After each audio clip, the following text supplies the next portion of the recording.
एक बहुत अंधेरी रात है जहाँ पे चारों तरफ सिर्फ टेंट लगे हुए हैं और बहुत सारे सोल्जर्स आसपास घूम रहे हैं। एक टेंट के अंदर का जब हम सीन देखते हैं तो एक बंदा बैठा होता है जिसके हाथ में स्वॉर्ड होती है और वो अपनी स्वॉर्ड को साफ करते हुए कहता है कि ये स्वॉर्ड मेरी लॉयल्टी का प्रूफ है। इस स्वॉर्ड की मदद से मैंने खुद को पूरी तरीके से लॉर्ड एटलस को डेडिकेट कर दिया है। मेरी एंटायर एग्जिस्टेंस सिर्फ और सिर्फ इस स्वॉर्ड पे डिपेंड करती है। इस स्वॉर्ड की जिनके प्रति लॉयल्टी है उस पर डिपेंड करती है। और हमें दिखाया जाता है हमारा मेन कैरेक्टर जो कि ये सारी बातें बोल रहा होता है। तभी उसको बाहर से एक आवाज़ आती है कि जेनो। वहाँ पे एक आदमी आता है और हम देखते हैं कि वो आदमी जेनो से कहता है कि कल हम लोग सुबह सुबह मार्च स्टार्ट कर देंगे, मतलब जहाँ भी इन्हें अटैक करना होता है। और ये इसको ऑर्डर देता है कि तुम वैनगार्ड वाली टीम को लीड करोगे और सेंटर में रहोगे एनिमी लाइंस की, और तुम्हें पूरी की पूरी रिस्पॉन्सिबिलिटी लेनी है। जो एनिमी जनरल है गैरजस उसको मार के आना, और हमारी फैमिली की ग्लोरी के लिए तुम्हें ये सब कुछ करना ही पड़ेगा। वो बोलता है कि इनकी फैमिली का नाम आर्कलाइट है। और जो जैनो है वो कहता है कि मैं बिल्कुल भी फेल नहीं होऊंगा, आप मेरे ऊपर सारी की सारी जिम्मेदारी छोड़ दीजिए।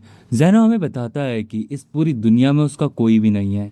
एक बर्फीली रात में जब वो अकेला सिर्फ मौत का इंतज़ार कर रहा था, उस समय पर लॉर्ड एटलस ने इसकी जान बचाई थी और उन्होंने मुझे जीने का एक नया रास्ता दिया था। और उसके बाद से मैंने अपनी पूरी लाइफ लॉर्ड एटलस के लिए डेडिकेट कर दी। वो जैसा जैसा कहते गए मैं वैसा वैसा करता गया। और अभी प्रेजेंट सीन में अब जेनो लॉर्ड एटलस को बोलता है कि अभी भी आपके जो ऑर्डर्स हैं मैं उनको पूरी तरीके से फॉलो करूँगा। और फिर उसके बाद लॉर्ड एटलस वहाँ से चला जाता है। सीन ड्रॉप होता है और हम देखते हैं नेक्स्ट डे का सीन जहाँ पे जेनो फाइट करना शुरू कर देता है। और वो बिना आंखें झपकाए एकदम एक कोल्ड फॉर्म में सारे के सारे एनिमीज़ को मारे जा रहा होता है। और उसने ज़मीन पर लाशें बिछा दी होती है और उसकी टीम कहीं ना कहीं उसके आगे होती है। अब हम देखते हैं कि वहाँ पे और भी ज़्यादा एनिमीज़ आ जाते हैं और ये इतने ज़्यादा होते हैं कि इनको देखकर जेनो बोलता है कि मुझे इन सभी को ख़त्म करना पड़ेगा। जेनो मन ही मन में कह रहा होता है कि मेरी पूरी की पूरी लाइफ आर्कलाइट फैमिली की सेवा में चली गई है, और इस आर्कलाइट फैमिली के लिए मेरे पास जो कुछ भी है मैं उस सब को दांव पे लगाने के लिए तैयार हूँ। इवन मैं अपनी डेथ को भी बहुत इजीली एक्सेप्ट करने के लिए तैयार हूँ। मेरी जो स्वॉर्ड है वो मेरी लॉयल्टी का प्रतीक है और मैं अंतिम दम तक अपनी लॉयल्टी को प्रूव करूँगा। और ऐसा कहते कहते वो सारे लोगों को मारे ही जा रहा होता है, सारे लोगों को मारे ही जा रहा होता है। उसको देखकर लोग बोल रहे होते हैं कि इसकी स्वॉर्ड तो सच में मॉन्स्टर वाली स्वॉर्ड है, ये स्वॉर्ड ऑफ आर्कलाइट है। अब जेनो फाइट करते करते एकदम से रुक जाता है और उसके मुंह से खून निकलने लग जाता है, और ये बहुत तेज़ का निकलता है। और जेनो को रियलाइज़ होता है कि यहाँ पे अभी और ज़्यादा सोल्जर्स आ रहे हैं इसके पास। और जेनो देखकर बोलता है कि ये बुरी कंडीशन है, अब मैं अपनी पावर को सिर्फ एक बार और यूज़ कर पाऊंगा। कुछ पावर होती है इसकी जेत्सुई नाम से। वो कहता है कि चाहे कुछ भी हो जाए मैं अपनी पूरी की पूरी पावर यूज़ कर डालूंगा। हम देखते हैं कि पीछे से एक माउंटेन क्लिफ पे लॉर्ड एटलस ये सब कुछ देख रहा होता है, ये जेनो फाइट कर रहा है। और जेनो बोलता है कि ठीक है, अगर उनको यही मंजूर है कि मैं उनके लिए फ़ाइट करूं, तो मैं अपनी जीवन को दांव पे लगा के इनसे फ़ाइट करूंगा। ये सब मैं सिर्फ लॉर्ड एटलस के लिए कर रहा हूँ। वहीं पीछे से हम देखते हैं कि लॉर्ड एटलस इसे देख रहा होता है और इसको देखकर वो बोलता है कि इसके अंदर से वही गोल्डन लाइट दोबारा निकल रही है जिसको कि मैं इतने समय से सप्रेस करते हुए आया हूँ। वो अब टाइम आ गया है कि मैं ये मेक श्योर करूँ कि ये टूल मेरे हाथ से निकल ना जाए, क्योंकि अगर इसकी ये पावर एक बार इसके हाथ में आ गई तो ये मेरे ऊपर ही कहीं ना कहीं सप्रेस कर सकती है। और वो अपने सोल्जर्स को ऑर्डर देता है कि जाओ उसको मार डालो, मतलब कि एटलस जेनो को मारने का ऑर्डर देता है। और हम देखते हैं कि जेनो के अंदर की पावर एक्टिवेट हो रही होती है, लेकिन तभी वो रियलाइज़ करता है कि उसको तो कोई और पावर जकड़े जा रही होती है। और ये पावर का अटैक किया होता है पीछे से लॉर्ड एटलस ने, और उसको बिल्कुल भी समझ नहीं आ रहा होता है कि आखिर इसी के सोल्जर्स इसके ऊपर अटैक क्यों कर रहे हैं, इसी के ऊपर अपनी पावर्स का यूज़ क्यों कर रहे हैं। उसको बिल्कुल भी नहीं समझ में आ रहा होता है और वो सिर्फ कमज़ोर होता जा रहा होता है। तभी अचानक से एक बंदा आता है उसके सामने और उसके सर पे कुल्हाड़ी से मारते हुए बोलता है कि यू मॉन्स्टर, अब तेरी मरने की बारी आ गई है। और वो इतनी तेज़ की कुल्हाड़ी मारता है कि जेनो का एक हाथ कट जाता है। और वो बंदा जेनो को बताता है कि ये सब कुछ हमारी तुम्हारे मास्टर के साथ डील हुई थी, अगर तुम और ज़्यादा फाइट करना चाहते हो तो तुम कर सकते हो, लेकिन याद रहे कि तुम्हारी कंडीशन अभी ऐसी है कि तुम्हारे आगे कुआं और पीछे खाई है, तुम हमसे भी मरोगे और अगर अपने मास्टर के पास जाओगे तो उनसे भी मरोगे। इसको जैनो को बिल्कुल भी समझ नहीं आता है कि लॉर्ड एटलस ने आखिर इसको मरवाने की ऑर्डर क्यों दिए। वो कहता है कि आखिर इस सब का क्या मीनिंग है। तभी वहां से चलता हुआ लॉर्ड एटलस उसके सामने आता है और उससे बोलता है कि जैनो, तुम्हारी रिस्पॉन्सिबिलिटी, तुम्हारा रोल, ये सब कुछ यहीं पे ख़त्म होता है। जैनो बोलता है कि लॉर्ड एटलस, नहीं, आपने ऐसा क्यों किया? आपको मैं अपना फादर जैसा मानता हूँ, मैं आपको अपने फादर से भी ज़्यादा बढ़ के अहमियत देता हूँ। लेकिन तभी एटलस उससे बोलता है कि तुम सिर्फ एक ऑर्फेन हो, तो अपनी औकात मत बोलो। वो बोलता है कि मैंने तुम्हें कभी भी अपने बेटे जैसा ट्रीट नहीं किया, मैंने तुम्हें सिर्फ हमेशा एक टूल की तरह यूज़ किया है। उस बर्फीले दिन जिस दिन मैंने तुम्हारी मरती हुई आंखें देखी, तो उस दिन मुझे ये रियलाइज़ हुआ कि मैं तुम्हें टूल की तरह यूज़ कर सकता हूँ और तुम्हें अपना फाइनेस्ट टूल बना सकता हूँ।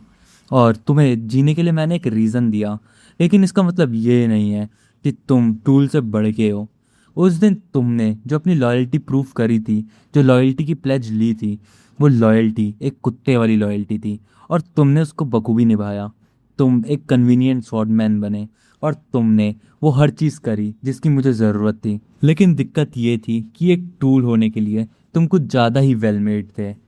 तुम्हारे अंदर एक एबनॉर्मल राय की पावर है, मतलब बेसिकली कुछ स्पिरिचुअल पावर होती है जो कि इसके अंदर होती है। और चाइल्डहुड से ही मैंने वो हर कोशिश करी जिससे कि मैं तुम्हारी उस पावर को सप्रेस कर सकूं।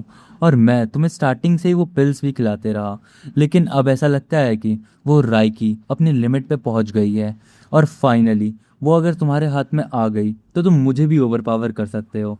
और मैं नहीं चाहता कि तुम मेरे टूल ना रहो, तो इसीलिए तुम्हारा ये एंड ज़रूरी था। इससे पहले कि तुम मेरे खिलाफ जाओ मुझसे भी ओवर पावर होके, तो मुझे तुम्हारा एंड कर देना ही ज़रूरत है। और वैसे भी एक टूल की यही हैसियत होती है। जैनो को बिल्कुल विश्वास नहीं हो रहा होता है कि एटलस ने इसके साथ ऐसा किया, उस एटलस ने जिसका कि ये शुरुआत से वफादार था। जैनो एकदम चिल्लाते हुए बोलता है कि नहीं, ये बिल्कुल भी नहीं होगा, मैं आपको कभी भी बिट्रे नहीं कर सकता, आखिर मैं आपको क्यों बिट्रे करूँगा। लेकिन तभी एक बंदा उसके ऊपर दोबारा से कुल्हाड़ी मारते हुए उसका दूसरा हाथ भी काट देता है और बोलता है कि अपना मुंह बंद रखो।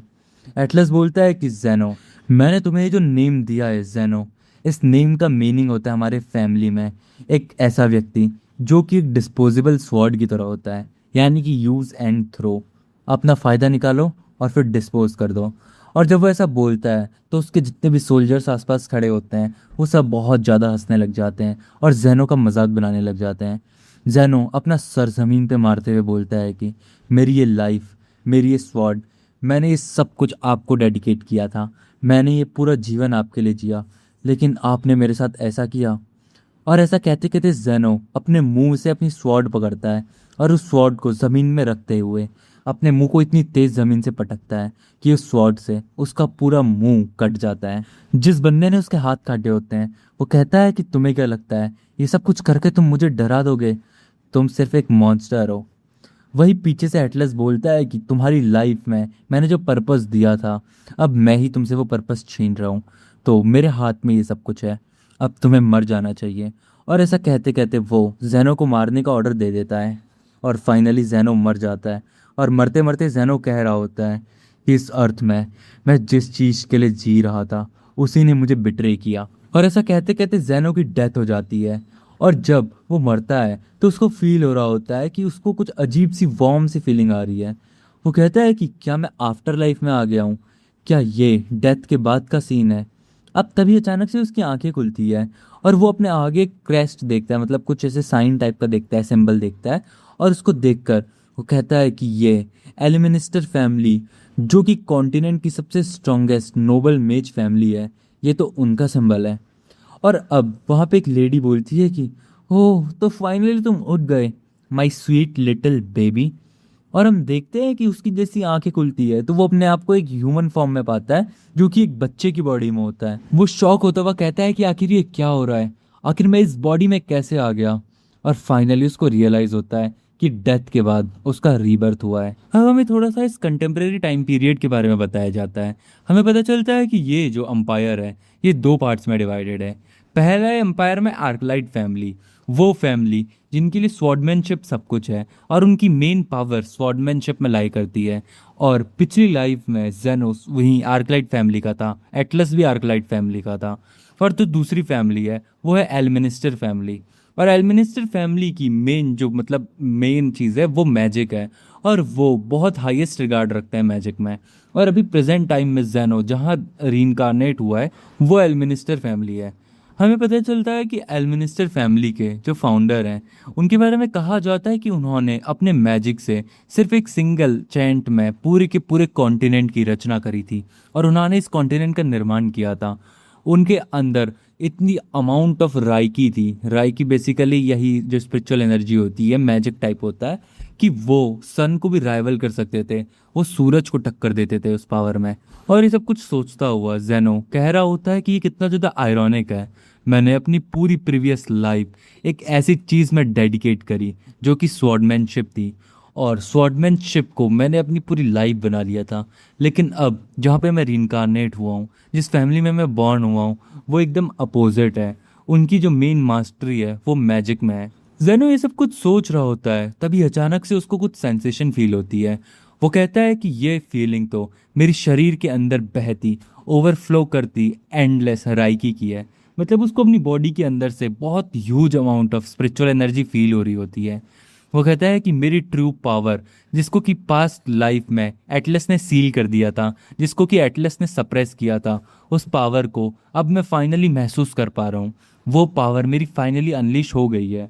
इसका मतलब अभी प्रेजेंट टाइम में इसके अंदर इतना एनॉर्मस अमाउंट ऑफ, जिसको हम स्पिरिचुअल एनर्जी या राइकी बोल सकते हैं, वो है कि ये बहुत ज़्यादा पावरफुल हो सकता है। और ये एकदम क्रूअल वाली स्माइल देते हुए बोलता है कि ऐसा लगता है अभी भी भगवान ने मुझे अबेंडन नहीं किया है। वो बोलता है कि मेरे लिए अभी एक परफेक्ट एनवायरनमेंट भी है और एक परफेक्ट लीनिएज भी है, जहाँ पे मैं अपनी इनफाइनाइट राइकी का यूज़ कर सकता हूँ, और मैं इसको पूरी तरीके से यूज़ कर लूँगा और ये इंश्योर करूँगा कि मुझे मेरा रिवेंज मिले, मैं अपना बदला ले सकूं जो कि एटलस ने मेरे साथ किया था। इसके लिए मुझे स्टेप बाय स्टेप काम करना पड़ेगा। सबसे पहली चीज़ जो है वो ये है कि मैं इस फैमिली की पूरी पावर को सीज करूंगा और उसको अपने हाथ में लाऊंगा, ताकि मैं सब कुछ कंट्रोल कर पाऊँ। लेकिन वो इतने बड़े बड़े सपने देख ही रहा होता है, तभी अचानक से उसके आसपास सारे के सारे जो नौकर होते हैं, कोई खिलौना, कोई कुछ खाने पीने का सामान, ये सब कुछ ले आया होता है और पूरी तरीके से जैनो की सेवा में लगे होते हैं। एक बंदा कहता है कि लॉर्ड, हमने आपके लिए बहुत सारी स्पेशल चीज़ें बनाई हैं। जैनो बताता है कि इसकी फैमिली इतनी ज़्यादा रिच है कि यहाँ जो इसके लिए एक स्पेशल खाना भी बनता है वो इस वर्ल्ड की सबसे क्रेजीएस्ट ट्री की जूस से डिराइव होता है, और ये उस बेबी फूड को बहुत ज़्यादा स्पेशल बना देता है। मतलब सच में इसमें बहुत एनॉर्मस लेवल ऑफ चीज़ें होती हैं। इस बॉडी में जहाँ पे जेनो का जन्म हुआ है, इस बॉडी में इसका नाम होता है लूसियस, और सब इसको लॉर्ड लूसियस करके ही बुला रहे होते हैं, और कोई ना कोई उसकी सेवा में लगा ही रहता है। एक रेड हेयर वाली नौकर इसके सामने आती है और कहती है कि हम आपके लिए जो भी कुछ बना रहे हैं उसमें स्पिरिचुअल एनर्जी का यूज़ कर रहे हैं, उस पावर का यूज़ कर रहे हैं। और ये सब कुछ देखते हुए जेनो बहुत ज़्यादा ऐसे मतलब अजीब सा रिएक्शन दे रहा होता है। अब तभी जो उसकी मॉम है वो कहती है कि सभी लोग शांत हो जाओ, तुम लोग लूसियस को परेशान कर रहे हो, देख नहीं रहे हो क्या उसको बिल्कुल भी अच्छा नहीं लग रहा है ना लूसियस? और लूसियस ऐसे हूँ सा रिएक्शन देता है। लूसियस मन ही मन में कह रहा होता है कि मैं अपनी प्रीवियस लाइफ में सिर्फ एक ऑर्फन था, और मैंने लोगों के द्वारा दिए गए अफेक्शन पे बिलीव किया था, मैंने एटलस के द्वारा दिए गए अफेक्शन पे बिलीव किया था, जिसका मुझे खामियाजा भुगतना पड़ा। तो इस लाइफ में मैं ऐसे किसी भी टाइप की अफेक्शन के चक्कर में नहीं आने वाला हूँ, फिर वो अफेक्शन भले ही मुझे इस मॉम की तरफ से क्यों ना मिले। ये सब लोग मेरे लिए इतना अफेक्शन भी इसीलिए दिखा रहे हैं क्योंकि मेरे अंदर मैजिकल टैलेंट है। वो कहता है कि मुझे अभी तक इतना तो समझ जाना चाहिए कि मैं भी यहाँ पे किसी से भी कुछ भी एक्सपेक्ट ना करूँ, क्योंकि expectation always leads to disappointment. मुझे सिर्फ और सिर्फ एक चीज़ पे फोकस करना है, जो कि है मेरा रिवेंज, जिस रिवेंज के लिए मैं सब कुछ करूँगा। हम देखते हैं कि ऐसे करते हुए जेनो को यहाँ पे जन्म लिए हुए एक हफ्ता हो जाता है, और अब जेनो बताता है कि एक हफ्ता हो गया मुझे यहाँ पे रीइंकारनेट हुए हुए, और सिर्फ कुछ ही दिनों में मैंने ये रियलाइज़ कर दिया कि जो एलमिनिस्टर फैमिली है, इनकी मैजिकल पावर और एजुकेशन बहुत ज़्यादा ऊंची लेवल की है, जितना मैंने इमेजिन भी नहीं किया था उससे भी ज़्यादा। यहाँ जो मुझे एक सिंगल बॉटल ऑफ मिल्क मिलता है उसमें भी immense amount of spiritual energy mix होती है, और इनका मैजिक सच में कमाल का है। नेचुरली ये जितनी भी चीज़ें हैं ये सारी की सारी मैजिक चैंटिंग एंड ऑल के अंदर आती है, और ये सभी लोग चाहते हैं कि मैं इसका यूज़ करूं। वो कहता है कि अभी भी मुझे एक्टिंग करते हुए ज़्यादा समय तो नहीं हुआ, लेकिन मैं फिर भी इनके सामने एक बेबी की एक्टिंग कर रहा हूँ। लेकिन अब बहुत टाइम हो गया मुझे ऐसे एक्टिंग करते करते, और अब मेरा मन है कि मैं अपनी करंट स्ट्रेंथ को टेस्ट करूँ। मैं टेस्ट करूँ कि आखिर मेरे अंदर कितनी पावर है। वो कहता है कि मैंने अपनी पिछली लाइफ में जेत्सुई सीखी थी, जिससे कि मैं अपनी पावर को एक सिंगल पॉइंट पे कंसंट्रेट कर सकता हूँ। और वो बोलता है कि उसी पावर को यूज़ करते हुए मैं अपनी राइकी को यानी स्पिरिचुअल एनर्जी को अपने परफेक्ट कंट्रोल में लाऊंगा और उसको कहीं ना कहीं गैदर करना सीखूंगा। और फिर उसके बाद वो ऐसा करने लग जाता है। लेकिन वो जैसे ही अपने स्पिरिचुअल एनर्जी को इकट्ठा करने लग जाता है, वो इतनी immense amount of spiritual energy बाहर निकालता है कि उस पूरी की पूरी पैलेस में बहुत ज़्यादा तेज़ की लाइट स्पार्कल होती है। और वो इतनी तेज़ होती है कि सभी लोगों का ध्यान उसके ऊपर चला जाता है, और वो पैलेस से बाहर भी निकलने लग जाती है और पूरे आसमान में एक पल के लिए उजाला कर देती है। और जेनो ये करके बहुत ज़्यादा खुश होता है और कहता है कि सिर्फ एक हफ्ते के अंदर मैं इतनी क्रेजी तरीके से अपनी राइकी को मैनिपुलेट कर पा रहा हूँ, ये तो मेरी इमेजिनेशन से भी ज़्यादा बियॉन्ड की चीज़ है। अगर मैं इसको इसी तरीके से कंट्रोल कर पाया और इसको मास्टर कर पाया तो मैं अपने ड्रीम को जरूर अचीव कर लूँगा। वो ये सब कुछ इतना सोच ही रहा होता है, तभी अचानक से भागती हुई वहाँ पे उसकी मॉम आती है और बोलती है कि लूसियस, आखिर तुम्हें क्या हुआ? मैंने अभी यहाँ पे बहुत तेज़ की लाउड नॉइस सुनी। और वो जैसी लूसियस यानी जैनो के रूम में आती है, वो देखती है कि जैनो सो चुका है, और वो बोलती है कि ये तो सो गया है, तो क्या वो सब कुछ मेरा भ्रम था? वो लूसियस को देखते हुए बोलती है कि मैं ये सोच रही हूँ कि आखिर किस बारे में सपना देख रहा होगा। हाँ, खैर ये अच्छा रहे। और अब फाइनली रात का सीन ड्रॉप होता है और अगले दिन हम सुबह का सीन देखते हैं, जहाँ पे लूसियस की मॉम उसको लेकर बैठी होती है रूम में और उसको दूध पिला रही होती है। तभी अचानक से वहाँ पे एक मेड आती है और बोलती है कि माई लेडी, ये एक बहुत ज़्यादा टेरिबल स्थिति है। लूसियस की मॉम उसे शांत कराते हुए बोलती है कि काम डाउन फ्रेंड, मुझे बताओ कि आखिर क्या हुआ है। वो एकदम डरते डरते और सहमते सहमते बोलती है कि इंपीरियल गार्ड्स का एक बहुत बड़ा ग्रुप यहाँ पे आया है, और उनके साथ साथ आया है राइकी अप्रेजर, यानी कि एक ऐसा बंदा होता है जो कि राइकी को चेक करता है। मतलब इस पूरे के पूरे एम्पायर में कोई भी स्पिरिचुअल एनर्जी रिलेटेड कोई दिक्कत होती है या उसको कंट्रोल करना है, ये सारे के सारा इन लोगों के अंडर में आता है। और ये लोग इंपीरियल हाउस होल्ड के अंदर आते हैं, इनका काम चेक करना होता है कि कहीं कुछ गड़बड़ तो नहीं हो रही है। अब जैसे ही जेनो ये सुनता है कि एक राइकी अप्रेजर यहाँ पे आया है, तो वो समझ जाता है कि कल रात को जो कुछ भी हुआ है, जो कि उसने पावर रिलीज करी थी, ज़रूर उसी से रिलेटेड कुछ ना कुछ दिक्कत है। उसकी मॉम बोलती है कि आखिर वो लोग एक ऐसी जगह पे क्यों आए हैं हमारे वहाँ पे, वो भी बिना कोई प्रायर नोटिस के। और अभी जो हमारे हाउस के हेड हैं वो भी बाहर गए हुए हैं, वो भी घर पे नहीं है। जैनो मनी मन में कह रहा होता है कि अब मैं समझा, लास्ट नाइट जो मैंने राइकी आउटबर्स्ट करी थी, यानी जो अपने उसमें स्पिरिचुअल एनर्जी की पावर से यूज़ करा था, वो कहीं ना कहीं ट्रबलसम साबित हुआ है। इन लोगों ने ज़रूर उसे डिटेक्ट कर लिया होगा। अब हम बाहर का सीन देखते हैं, जहाँ पे जेनो और उसकी मॉम बैठे हुए होते हैं और उसके साथ साथ उनके सारे के सारे गार्ड्स होते हैं, और वो इम्पीरियल वाले अंदर एंटर करते हैं। उनका जो मेन अप्रेजर होता है वो भी वहाँ पे आता है, और वो अंदर आते हुए बोलता है कि एलमिनिस्टर, मतलब ये बेसिकली एलमिनिस्टर फैमिली की मिस होती है, तो वो बोलता है कि मिस एलमिनिस्टर, आपको कोई भी किसी भी तरीके की फॉर्मेलिटी करने की कोई भी ज़रूरत नहीं है। हम यहाँ पे डायरेक्ट इंपीरियल ऑर्डर में आए हैं। मैं अगर डायरेक्ट मुद्दे पे आऊँ तो कल रात को हम लोगों ने यहाँ पे इस एम्पायर से राय की मॉनिटरिंग करी थी, और हमारे सिस्टम ने ये डिटेक्ट किया कि यहाँ पे कुछ तो अनयूजुअल सा हुआ है, और हमने बहुत इरेगुलर टोरेंट डिसीज़ किया है, डिटेक्ट किया है राइकी का। इस टाइप का जो डिटेक्शन होता है वो हज़ारों साल में एक बार होता है, और ये बहुत ज़्यादा खतरे वाली बात है। और जो उस राइकी का सोर्स था जहाँ से वो इमर्ज हुई थी, वो यही आपकी फैमिली है, एलमिनिस्टर फैमिली। सभी लोग बहुत ज़्यादा शॉक हो जाते हैं ये सुन के, और बोलते हैं कि आखिर ये राइकी कहाँ से इमर्ज हुई होगी। वो बंदा बोलता है कि हमारी छानबीन के बाद जो भी रिजल्ट निकलेगा या जो भी हमारी गैदरिंग में निकलेगा, अगर वो कोई भी चीज़ हमारे लिए थ्रेट साबित हुई, हमें लगा कि वो नुकसानदायक है, तो इम्पीरियल लॉ के अकॉर्डिंग हम उसे वहीं के वहीं ख़त्म कर देंगे, हम उसको एग्जीक्यूट कर देंगे, भले ही वो कुछ भी हो। सभी लोग बहुत ज़्यादा शॉक हो जाते हैं। वो कहता है कि ये हमारी ड्यूटी है, तो हम इसमें चाह के भी कुछ नहीं कर सकते हैं, हम सिर्फ अप्रेजर्स हैं। और फिर वो अपनी कोई तो मशीन टाइप की एक्टिवेट कर देता है जो कि राइकी को सेंस करती है। और वो बोलता है कि वो सोर्स, उस राइकी का सोर्स हमें इसी हॉल से सेंस हो पा रहा है। और उसकी मशीन फिर इशारा करने लग जाती है मिस एलमिनिस्टर की तरफ को, जेनो की मॉम की तरफ को।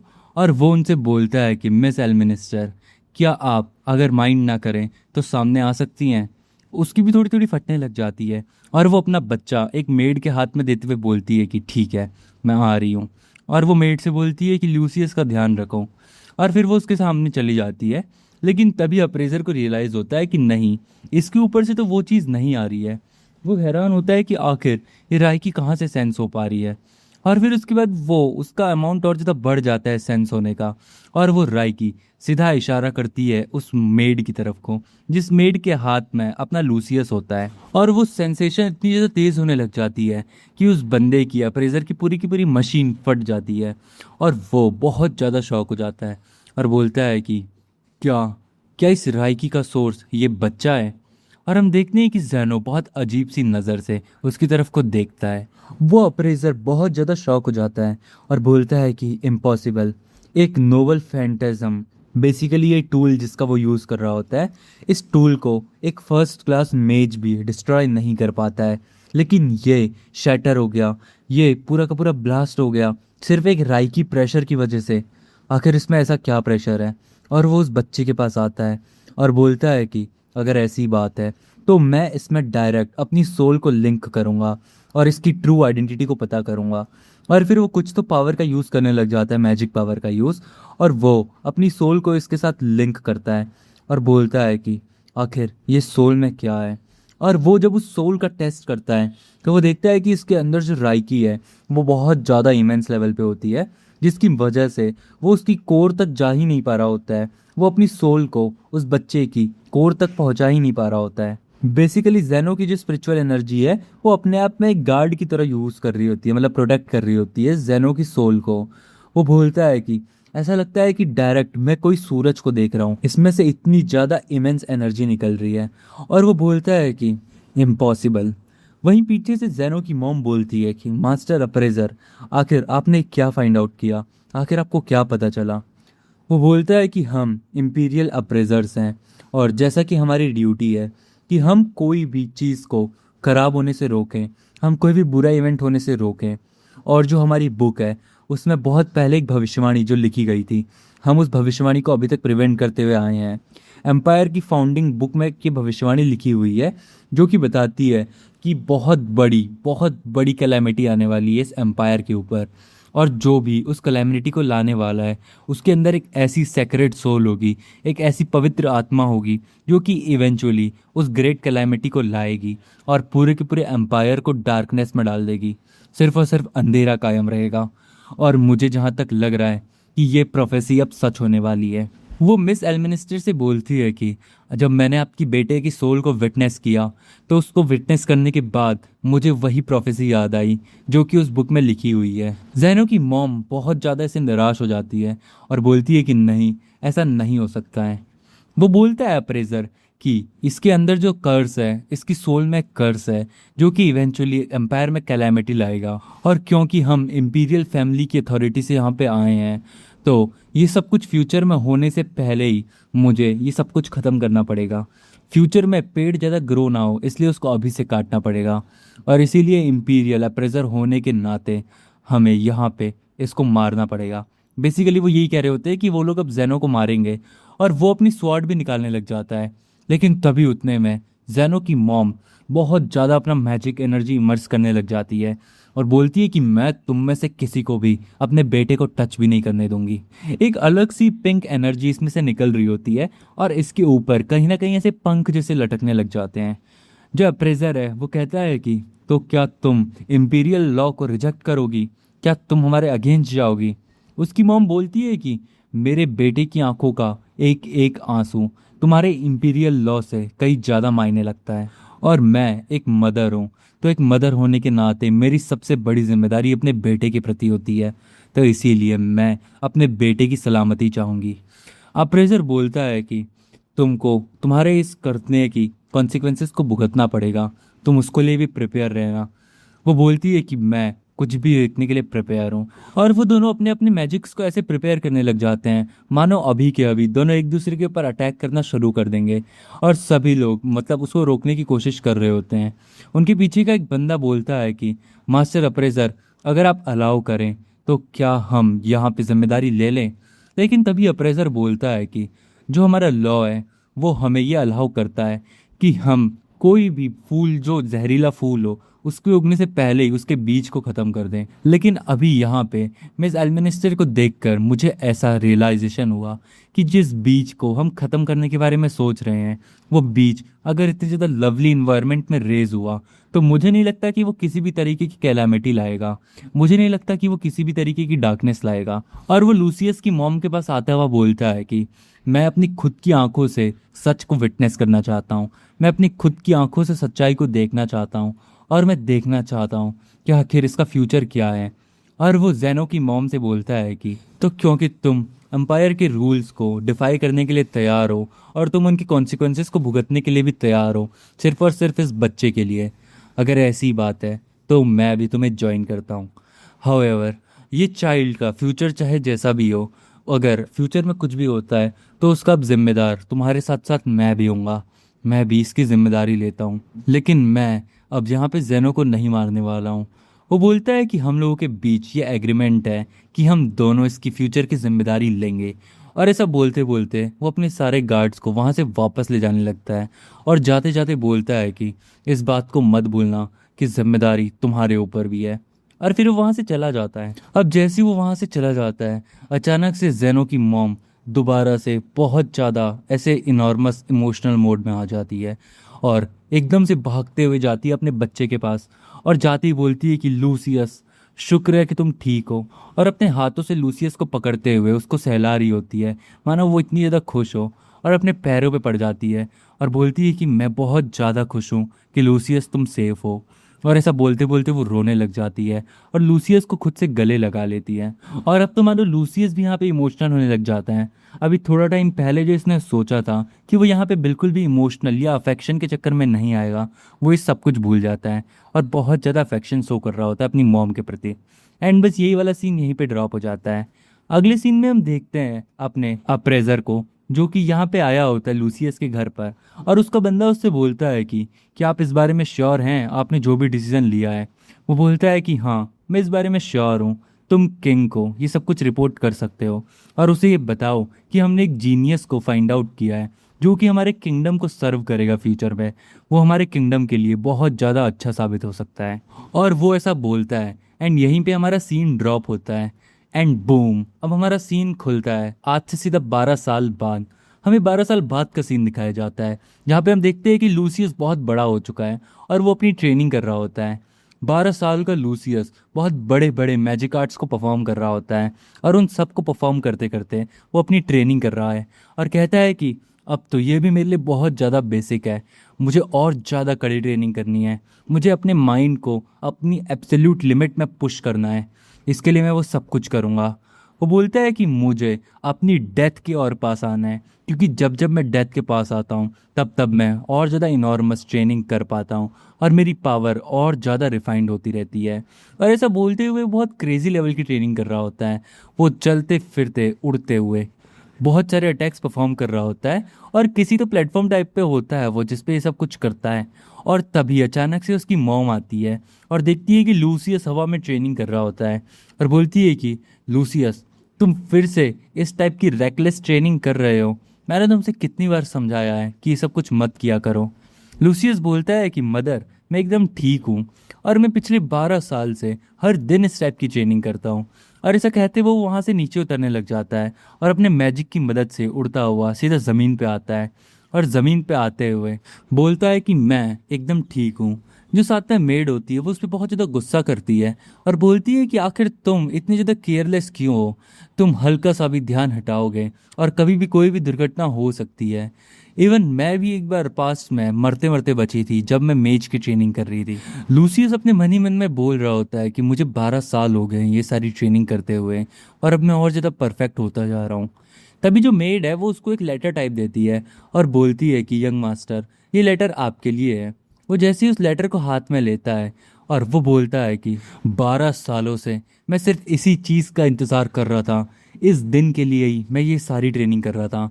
और हमें पता चलता है कि इस लेटर में इनविटेशन होता है रॉयल एकेडमी सिलेक्शन सेरेमनी का। वो बोलता है कि रॉयल एकेडमी, जहाँ पे अंपायर के ग्रेटेस्ट टैलेंट एक साथ इकट्ठा होते हैं, जहाँ पे स्कूल्स के टॉप ग्रेजुएट्स आते हैं, वहाँ पे हमारे पास एक डिवाइन प्रोटेक्शन होती है। वहाँ पे हम ह्यूमन लिमिट्स को पास करते हुए ट्रेनिंग कर सकते हैं। और सबसे इम्पॉर्टेंट बात कि उसी एकेडमी से एटलस भी ग्रेजुएट हुआ था।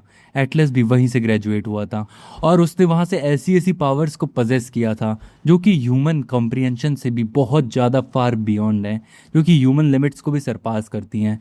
और वो अपनी पास्ट लाइफ के कुछ किस्से सोच रहा होता है और बोलता है कि मुझे इसी लेवल की डिवाइन प्रोटेक्शन को ऑब्टेन करना है ताकि मैं एटलस के अगेंस्ट जा सकूं। मुझे इतनी ही लेवल की पावर को चाहिए और इसके लिए मैं एकेडमी का सबसे टॉप नंबर का ग्रेजुएट बनूंगा, मैं उस एकेडमी में टॉप करूंगा। और ऐसा सोचते हुए वो ये निश्चित कर लेता है कि अब वो एकेडमी में जाएगा और अपने लिमिट्स को सरपास करेगा। और अब हम देखते हैं एकेडमी का सीन, जहाँ पे सभी लोग इकट्ठे हो गए होते हैं। हम देखते हैं कि लूसियस की मॉम भी वहाँ पे बैठी होती है और लूसियस फाइनली उस सेरेमनी में आ चुका होता है। और वहाँ पर एक बहुत तेज़ की अनाउंसमेंट होती है कि फाइनली आप सभी को जिस घड़ी का इंतज़ार था वो घड़ी आ चुकी है। हम लोग अपनी सिलेक्शन सेरेमनी को स्टार्ट करने वाले हैं। उसके बाद और भी ज़्यादा फर्दर अनाउंसमेंट होती है, जहाँ पे हमें पता चलता है कि इस ईयर का जो एग्ज़ाम है वो दो चीज़ों को कंसिस्ट करेगा। पहला प्रोटेक्शन और दूसरा सप्रेशन। हमें अनाउंसमेंट होती है कि जो यहाँ पे टास्क होगा लोगों का वो ये होगा कि यहाँ पे एक सेज के एग्स हैं, उनको फोकस करते हुए, उनको ध्यान में रखते हुए यहाँ पे जितने भी सेज उड़ रहे हैं उन सभी को मार गिराना है। और जो भी इन मैजिकल बीस्ट को अटैक कर देगा और साथ ही साथ उनके क्रिस्टल ले आएगा वो इस इवेंट में पास हो जाएगा। वो बोलते हैं कि तुम्हारी जो परफॉर्मेंस होगी वो इस बेसिस पे इवेल्युएट की जाएगी कि आखिर तुम कितना अपने सर से ऊपर जाके फ्लोट कर पा रहे हो, कितने पावर से अटैक कर पा रहे हो, क्या क्या कर पा रहे हो। ये सारी स्केल्स ऑफ जजमेंट होगी, मतलब बेसिकली हर चीज़। और तुम्हारा प्रोटेक्शन स्कोर इस बेसिस पे डिसाइड होगा कि क्या तुम उन एग्स को सेव रख पा रहे हो या नहीं रख पा रहे हो। और तुम्हारा सप्रेशन इस बेसिस पे डिसाइड होगा कि आखिर तुम उस सेज को, उस मैजिकल बीस्ट को कितना ज़्यादा थ्रेट पहुंचा पा रहे हो। इन दो इवोल्यूशन के बेसिस पे तुम्हारा पूरा का पूरा स्केल नापा जाएगा। और अगर तुम पास और फेल होते हो, ये सब कुछ इसी लेवल पे डिसाइड होगा जो कि हमने अभी अभी बताया। और फिर उसके बाद वो बोलते हैं कि इतना ही था, इसके बाद तुम्हारा एग्ज़ाम शुरू हो जाएगा। जितने भी एग्जामिनीज हैं वो सारे के सारे वेटिंग एरिया में जाएं और अब बारी बारी सभी का नंबर आने वाला है। हम देखते हैं एग्जामिनी वेटिंग एरिया का सीन, जहाँ पे कुछ लोग लूसियस को देखकर बोलते हैं कि देखो, ये तो एल्मेनिस्टर फैमिली का वही कर्ज चाइल्ड है। अगर आज से 12 साल पहले उस दिन अप्रेजर ने इसके ऊपर मर्सी नहीं दिखाई होती तो ये तो अभी तक मर चुका होता। और वहाँ पे हम देखते हैं कि और भी बहुत सारे लोग होते हैं। और फिर वहाँ पे अनाउंसमेंट होती है कि जो सबसे पहला चैलेंजर है वो है लिलिया मैग्नार्ड। और ये एक फायर टाइप यूज़र होती है और ये अपनी फायर मैजिक से उन सारे जो भी मतलब वहाँ पे बीस्ट होते हैं उनको आग में जलाने लग जाती है। और इसका रिजल्ट होता है, इसको सप्रेशन में रैंक ए मिलती है और प्रोटेक्शन में रैंक डी मिलती है। फिर उसके बाद आगे और भी ज़्यादा चैलेंजर्स आते हैं। कोई किसी टाइप का मैजिक यूज़ कर रहा होता है तो कोई किसी टाइप का मैजिक यूज़ कर रहा होता है।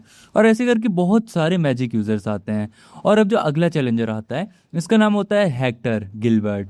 और इसको देखकर सभी लोग बोलते हैं कि देखो, ये है लॉर्ड हेक्टर। इसको देखकर सभी लोग बोलते हैं कि ये इंपीरियल स्वॉर्डमैन की प्रोडिजी है, न्यू जनरेशन की। मतलब इसके बारे में ऐसी बहुत सारी रूमर्स होते हैं। और इसको देखकर लूसियस कह रहा होता है कि गिलबर्ट, मैंने इस फैमिली के बारे में अपनी पास्ट लाइफ में तो कभी नहीं सुना था, क्या ये कोई न्यू इमर्जिंग फैमिली है। इसके बाद फाइट सीन में हम देखते हैं कि ये जो बंदा होता है ये कहता है कि मुझे किसी भी टाइप के मैजिक का यूज़ करने की तो ज़रूरत है ही नहीं। मैं ऐसी फैमिली से बिलोंग करता हूँ जिसकी स्वॉर्डमैन टेक्निक इतनी क्रेजी है कि वो सारे के सारे मॉन्स्टर्स को चीड़ के रख देगी। और वो अपनी स्वॉर्ड का यूज़ करते हुए अटैक करना शुरू कर देता है और अपने रैंक को पास कर लेता है। हम देखते हैं कि इसका जब रिजल्ट आता है तो इसे सप्रेशन में रैंक एस मिलती है जो कि सबसे हाईएस्ट रैंक होती है और प्रोटेक्शन में रैंक ए मिलती है। और वहाँ पे अनाउंसमेंट होती है कि अभी तक टॉप लेवल पे ये बंदा है ये अभी तक टॉप में से एक है। और सभी लोग इसको देखकर कहते हैं कि एक प्रोडिजी से जैसे एक्सपेक्टेड था, इसने बिल्कुल वैसा ही किया। इसने अटैक्स ऐसे किए कि मुझे तो आंखें झपकाने का भी टाइम नहीं मिला। और अब वहाँ पे अनाउंसमेंट होती है कि आज का जो हमारा फाइनल एग्जामिनी है वो है लूसियस एलमिनिस्टर। और वहाँ पे अपने मेन प्रोटैगनिस्ट की एंट्री होती है, और उसको देखकर सभी कहते हैं कि ये तो वही एलमिनिस्टर फैमिली का कर्ज चाइल्ड है। ये कितना ज़्यादा डिस्गस्टिंग है। और आखिर इसकी परफॉर्मेंस को लास्ट में क्यों डाला? अब तो वैसे भी लॉर्ड हेक्टर की परफॉर्मेंस हो चुकी है, और इतनी ओवर हैंडलिंग परफॉर्मेंस के बाद इसकी परफॉर्मेंस तो सिर्फ एक साइड शो होगा। मैं ये प्लान कर रहा हूँ कि आखिर ये क्या सोचा होगा। और हम देखते हैं कि लूसियस जब ग्राउंड पे आता है तो वो सिर्फ खड़ा रहता है और खड़े खड़े अपने मैजिक को एक्टिवेट कर देता है, और उसके मैजिक की फोर्स इतनी ज़्यादा तेज़ होती है कि वो सीधा उस मॉन्स्टर पे जाके लगती है। उनमें से जो वहाँ पे चीफ लोग बैठे होते हैं, मतलब राजा ही होगा मेरे ख्याल से ये, और जो एकेडमी के डायरेक्टर वगैरह होते हैं, तो उनको एक बंदा बोलता है कि ये तो एक न्यू स्टूडेंट है, और आखिर कौन एक्सपेक्ट करेगा एक न्यू स्टूडेंट से कि वो इतना ज़्यादा वाइड रेंज अटैक करेगा। उसके साथ में जो बंदा होता है वो बोलता है कि नॉर्मली जो किसी की भी स्टैंडर्ड अप्रोच होती है वो ये होती है कि एक वाइड एरिया में एक डिफेंस को डिप्लॉय कर दिया जाए ताकि हम एग्स को प्रोटेक्ट कर दें। लेकिन ये तो जो अपने अटैक कर रहा है उनको भी वाइड रेंज में ही कर रहा है। और फिर हम देखते हैं कि उसके अटैक इतने ज़्यादा पावरफुल होते हैं कि वो धीरे धीरे अपने मतलब जो भी उसका टास्क होता है उसको पूरा कर रहा होता है। और जो बंदे उसे नोटिस कर रहे होते हैं उनमें से एक बंदा कह रहा होता है कि ये तो इवन कोई स्पेल भी कास्ट नहीं कर रहा है, सिर्फ और सिर्फ डिफेंड कर रहा है। और इसके राइकी एलिमेंट्स बहुत ज़्यादा रॉ हैं। वो अल्ट्रा प्रिसीजन कंट्रोल का यूज़ कर रहा है ताकि वो अपने राइकी को बहुत परफेक्टली मैनिपुलेट कर सकें। एंड अब उसके बाद लूसियस अपना फाइनल अटैक करता है वहाँ पे, और उस फाइनल अटैक के साथ उसका टास्क वहाँ पे पूरा होता है, और जिस मॉन्स्टर को उसने डिफीट करना होता है वो उसे भी डिफीट कर देता है। एंड देन फाइनली सभी लोग ये देखकर बहुत ज़्यादा शॉक हो जाते हैं। किसी को भी बिल्कुल भी यकीन नहीं हो रहा होता है कि आखिर इसने इतना एफर्टलेसली अपने मिशन को कैसे पूरा कर लिया। एंड देन उसके बाद वहाँ पे अनाउंसमेंट होती है कि इसका जो रैंक पास हुआ है उसमें प्रोटेक्शन और सप्रेशन दोनों के इसको S+ रैंक मिला है, यानी कि लूसियस एलमिनिस्टर इस ईयर का टॉप ग्रेजुएट है क्योंकि इसकी लास्ट परफॉर्मेंस थी और इसको दोनों में S+ मिला है।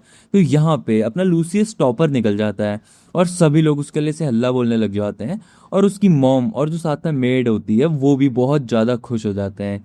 वही हम देखते हैं वो जो इससे पहले हमें बंदा दिखाया गया था वो बहुत ज़्यादा ऐसे गुस्से में आ जाता है, और उसको बिल्कुल भी यकीन नहीं हो रहा होता है कि लूसियस ने आकर इसका रिकॉर्ड कैसे तोड़ दिया, और वो बहुत गुस्से भरी नज़रों में लूसियस की तरफ को देखता है।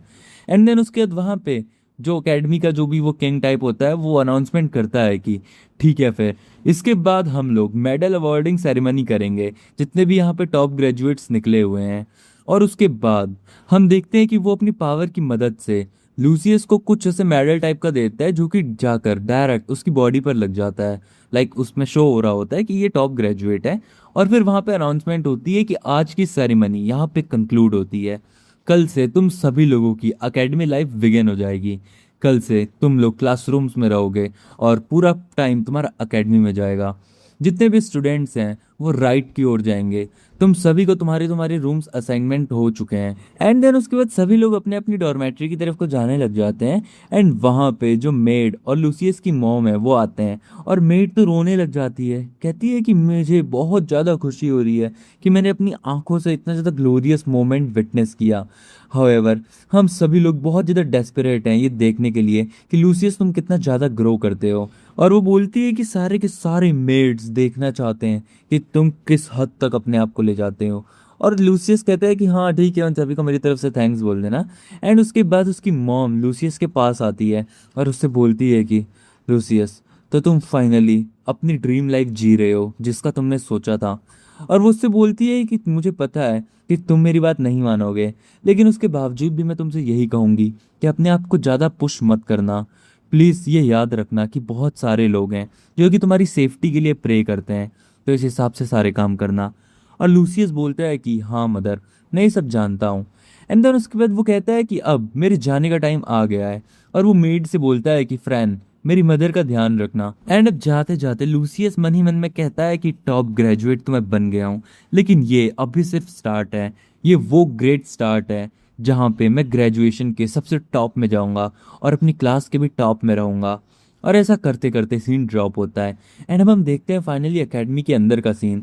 उसके बाद हम उस लड़की के रूम का सीन देखते हैं, जो लड़की हमें स्टार्टिंग में दिखाई गई थी, जो कि अच्छे खासे रैंक से पास हुई थी। वो गुस्सा कर रही होती है कि एकेडमी के जो टॉप ग्रेजुएट्स हैं उन्हें तो डॉर्मेट्री जैसी प्लेस मिली है, मतलब कि लूसियस को डॉर्मेट्री वाली प्लेस मिली है, और हमें यहाँ सिंगल शेयर रूम में रहना पड़ रहा है। मैं आखिर क्यों शेयरिंग रूम में रहूं?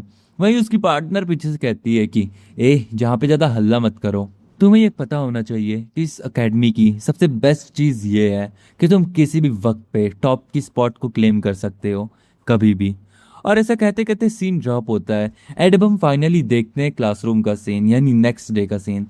वहाँ पे सभी लोग अपने रूम्स में बैठे हुए होते हैं। लूसियस के बारे में कुछ लोग बात कर रहे होते हैं कि हे, देखो उस कर्स्ड गाय को, ये वही है जिसको कि कर्ज दिया था। और मैं तो ये सोचता हूँ कि आखिर इसने किस टाइप की चीप ट्रिक यूज़ करी होगी ताकि ये जो टॉप ग्रेजुएट बन सकें। ज़रूर ये किसी टाइप का कर्स मैजिक होगा जिसकी वजह से ये टॉप ग्रेजुएट बना, वरना हो ही नहीं सकता कि ये इतना ज़्यादा स्ट्रांग होगा। वहीं इनके बगल में जो एक और लड़का होता है वो कहता है कि स्टूपिड बातों करने की कोई भी ज़रूरत नहीं है, उसने सिर्फ किसी तरह की चीप ट्रिक यूज़ करी, इससे ज़्यादा कुछ भी नहीं। एडम हम देखते हैं कि अचानक से उस रूम में एक बंदा एंटर होता है जो कि मास्क पहना होता है, और किसी को भनक भी नहीं लगती उसके अंदर आने की, और वो एक बच्चों की सीट पे जाके बैठ जाता है। और तभी वो गिलबर्ट की बातें सुनता है, यही वाइट हेयर वाले बंदे की, और कहता है कि गिलबर्ट ब्रैट, अपने अंदर की ये जो यूजलेस फाइटिंग स्पिरिट है इसको सप्रेस कर दो, मुझे मेरी क्लास में ऐसे किसी भी स्पिरिट की ज़रूरत नहीं है। वो कहता है कि मैं नहीं जानता कि तुम कौन हो, लेकिन आखिर मैं तुम्हारी बात क्यों सुनूं? तुम्हें क्या लगता है मैं तुम्हारी बात मानूंगा? अब तभी वो बंदा एकदम गुस्से में उसके सामने आता है और बोलता है कि मैं तुमसे ये सिर्फ एक बार और कह रहा हूँ, अपनी इस यूजलेस स्पिरिट को बाहर निकालो। और वो उसके ऊपर कुछ तो ऐसे बहुत क्रेजी सा मैजिक यूज करता है, और उस बंदे की फट जाती है, और कहता है कि आखिर ये कितना इमेंस लेवल ऑफ प्रेशर है, ये तो सच में मॉन्स्टर है। और फिर वो क्लासरूम में आगे बढ़ता हुआ बोलता है कि इस एकेडमी में, जहाँ पे आज से तुम्हारी एकेडमी लाइफ शुरू हो रही है, यहाँ पे तुम्हारी ब्लड लाइन, तुम्हारी फैमिली का नेम, ये कुछ भी मैटर नहीं करता है। यहाँ पे सिर्फ और सिर्फ स्ट्रेंथ मैटर करती है, स्ट्रेंथ ही सब कुछ है। और वो जैसे ही अपना मास्क नीचे करता है तो हमें पता चलता है कि ये है हमारा इंस्ट्रक्टर, यानी कि जो इनको पढ़ाएगा। और ये बंदा वही है जो आज से 12 साल पहले अप्रेजर बन के एलमिनिस्टर फैमिली में गया था। हाँ, ये वही अप्रेजर है जिसने कि उस दिन लूसियर को नहीं मारा था। और फिर उसके बाद वो अनाउंसमेंट करते हुए बोलता है कि चलो फिर क्लास की शुरुआत करी जाए। और सभी लोग उसको देखकर बहुत ज़्यादा शॉक होते हैं। वो आगे से सबको बताता है कि मेरा नाम है वेलेरियस, और मैं यहाँ पे तुम्हें बेसिक थ्योरी पढ़ाऊंगा एकेडमी की। इसको देखकर लूसियस भी समझ जाता है कि हाँ, ये तो वही अप्रेजर है जो कि उस दिन मेरे घर पे आया था। मैंने बिल्कुल भी एक्सपेक्ट नहीं किया था कि ये रॉयल एकेडमी में इंस्ट्रक्टर होगा, जो कि डायरेक्टली एम्पायर के अंडर में आती है। और इसके अंदर की एनर्जी तो सच में बहुत इमेंस है, इसके अंदर बहुत ज़्यादा पावर है। अब आगे से इंस्ट्रक्टर बोलता है कि फर्स्ट ऑफ ऑल मैं तुम सभी को एकेडमी के कुछ बेसिक रूल्स पढ़ा देता हूँ। यहाँ पे जो तुम्हारा अल्टीमेट गोल होना चाहिए वो ये होना चाहिए कि तुम यहाँ से टॉप ग्रेजुएट बन के निकलो। ये जो तुम्हारे ऊपर क्रिस्टल्स दिख रहे हैं, ये तुम्हारी रैंकिंग्स को डिस्प्ले कर रहे हैं।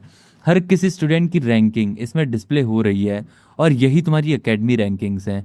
ये तुम्हारी क्लासेस, तुम्हारे मिशंस और तुम्हारी एकेडमी एक्टिविटीज़ के रिजल्ट के बेसिस पे चेंज होती रहती है, और ये रियल टाइम बेसिस पे अपडेट होती है। अगर तुम्हें एकेडमी से टॉप लेवल पे ग्रेजुएट होना है तो तुम्हें टॉप 16 स्कूल रैंकिंग्स में आना पड़ेगा, और सारे के सारे टूर्नामेंट्स में एंटर करना पड़ेगा, जो कि 4 साल में एक बार होते हैं, एकेडमी का डुअल टूर्नामेंट, और उसको तुम्हें जीतना पड़ेगा, जिससे कि तुम्हें सारी की सारी डिवाइन प्रोटेक्शन और भी बहुत सारी जो स्पेशल पर्क्स हैं एकेडमी की, वो सारी चीज़ें मिलेंगी। अब क्लास में एक बंदा खड़े होकर पूछता है कि तो तुम ये कहना चाहते हो कि हमें लगातार 4 साल तक इसलिए घिसना है ताकि हम टॉप 16 में आ सकें? हमें क्या 4 साल में कोई ब्रेक भी नहीं मिलेगा? तभी अचानक से उसकी रैंकिंग और ज़्यादा घटने लग जाती है, और पीछे से इंस्ट्रक्टर अनाउंस करता है कि नेचुरली ये तुम्हारी कंप्लेनिंग फैक्टर, ये भी तुम्हारे इवैल्यूएशन का रिजल्ट होगा, तो आगे से अपना मुंह सोच समझ के खोलना, वरना इसके भी तुम्हें मार्क्स घटेंगे। अगर तुम मेहनत नहीं कर सकते हो तो तुम्हारा एकेडमी में रहने का कोई भी फ़ायदा नहीं है। और सबसे इम्पॉर्टेंट रूल अब जो मैं तुम्हें बताने जा रहा हूँ वो ये है कि जो भी बॉटम के 125 स्टूडेंट्स होंगे, चाहे कोई भी रीज़न हो कि वो क्यों बॉटम में है, घंटा फर्क नहीं पड़ता, उन सारे के सारे 125 स्टूडेंट्स को एकेडमी से निकाल दिया जाएगा। वो बंदा बोल रहा होता है पीछे से, जो वाइट हेयर वाला है, वो कहता है कि अच्छा, तो इस तरह से रोज हर साल के आने जाने वाले बच्चों को मैनेज करते हैं। उसके बाद इंस्ट्रक्टर बोलता है कि अब तुम्हें शायद एकेडमी की सीरियसनेस समझ आ गई होगी, और अब तुम्हें पता भी चल गया होगा कि कैसे तुम्हें एकेडमी झेलनी है। तो चलो, अगर तुम ये सब समझ ही गए हो तो अपनी फर्स्ट क्लास शुरू करते हैं। और वो अचानक से कुछ तो मैजिक यूज़ करने लग जाता है, जो कि टेलीपोर्टेशन मैजिक होता है, जो देखकर बच्चे भी बहुत ज़्यादा शॉक हो जाते हैं कि आखिर ये किस टाइप का मॉन्स्टरस मैजिक यूज़ करता है। और अचानक से ये सभी लोग क्लास से हट के एक अलग ही जगह पे आ जाते हैं। हम देखते हैं कि एक ऐसी जगह पे आए होते हैं जहाँ पे इनको सामने एक बड़ा सा ब्रिज दिख रहा है। और उसके बाद इंस्ट्रक्टर फिर से बोलता है कि मैं तुम्हें रिवाइंड करवा रहा हूँ दोबारा, कि ये मेरी फर्स्ट क्लास है और तुम्हारा फर्स्ट क्लास का असाइनमेंट बहुत ज़्यादा सिंपल है। ये जो तुम्हें अपने सामने ब्रिज दिख रहा है, तुम्हें इस ब्रिज को 1 महीने के अंदर क्रॉस करना है। एकदम से सभी लोग शॉक हो जाते हैं और बोलते हैं कि क्या, ये तो एक बहुत सिंपल सा ब्रिज है, तो आखिर इसको सॉल्व करने के लिए हमें 1 मंथ का टाइम क्यों दिया है। तभी अचानक से इंस्ट्रक्टर उस ब्रिज पे वॉक करने लग जाता है और वो खुद ब्रिज क्रॉस करने लग जाता है। पीछे से कुछ बच्चे भी जाने लग जाते हैं और कहते हैं कि ये तो बहुत सिंपल सा है, मैं सबसे पहले ब्रिज को क्रॉस करूंगा।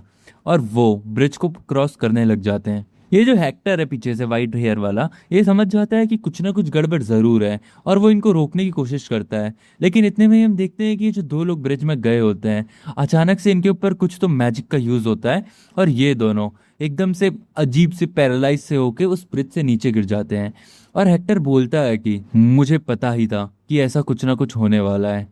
पीछे से एक बंदा कहता है कि आखिर यहाँ नीचे क्या है। वहीं जो अपना लूसियस है वो भी समझ जाता है कि इस ब्रिज में क्या सीन है।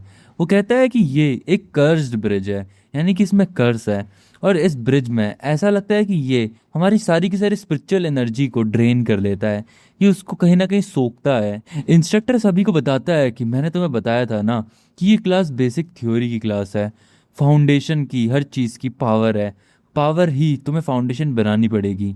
तुम्हें इतना इनफ राइकी गैदर करना पड़ेगा, इतनी इनफ स्पिरिचुअल एनर्जी गैदर करनी पड़ेगी कि तुम 1 महीने के अंदर इस ब्रिज को क्रॉस कर लो। बच्चे शौक होते हैं और बोलते हैं कि इंस्ट्रक्टर, आखिर इसका सक्सेस रेट क्या है। बोलते हैं कि सक्सेस रेट यूजुअली अराउंड 20%। लेकिन तभी वो एकदम से रुकता, वो बोलता है कि 1 सेकेंड, मुझसे गलती हो गई।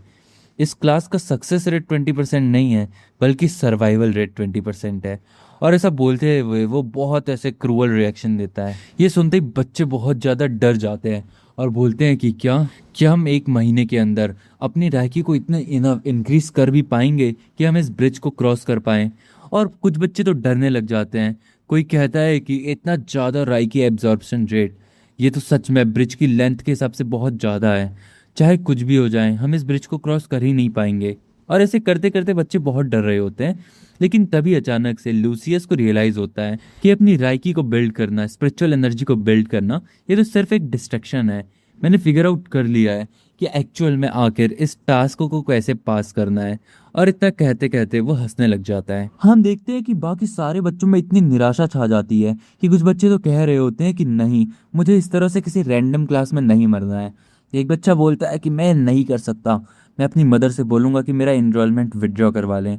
इंस्ट्रक्टर बोलता है कि ये बहुत अच्छी चॉइस है, अगर तुम लोग के अंदर इतनी स्पिरिट भी नहीं है कि तुम अपने ऊपर भरोसा दिखा सको, तो तुम रियल लाइफ कॉम्बैट में भी मारे ही जाओगे। इससे बढ़िया ये है कि तुम अभी से विड्रॉ कर लो। और फिर उसके बाद इंस्ट्रक्टर अपने ब्रिज को क्रॉस करते हुए बोलता है कि ठीक है, फिर तुम्हारा आज से 1 मंथ का काउंटडाउन शुरू होता है, अपनी ट्रेनिंग स्टार्ट कर दो और 1 महीने के अंदर मुझे रिजल्ट्स दिखाओ। और उसके सारे के सारे मतलब ट्रेनिंग में लग जाते हैं और ऐसे करते करते 10 दिन बीत जाते हैं। और हम देखते हैं कि सभी लोग आपस में ट्रेनिंग कर रहे होते हैं। कोई किसी टाइप की ट्रेनिंग कर रहा होता है तो कोई किसी टाइप की ट्रेनिंग कर रहा होता है। वो जो रेड हेयर वाली लड़की होती है वो बहुत रिगरस ट्रेनिंग कर रही होती है और अपने राइकी को बहुत इनफ लेवल पे डेवलप कर रही होती है। बोलती है कि मुझे अपना ऑरा और ज़्यादा बढ़ाना है। कोई बंदे फिजिकल ट्रेनिंग कर रहे होते हैं। हम देखते हैं कि वो लड़की पूरा एक माउंटेन उठा के ले आती है और बोलती है कि मुझे इससे भी ज़्यादा एनर्जी चाहिए। और ऐसे करते करते वो और ज़्यादा ट्रेनिंग करती है।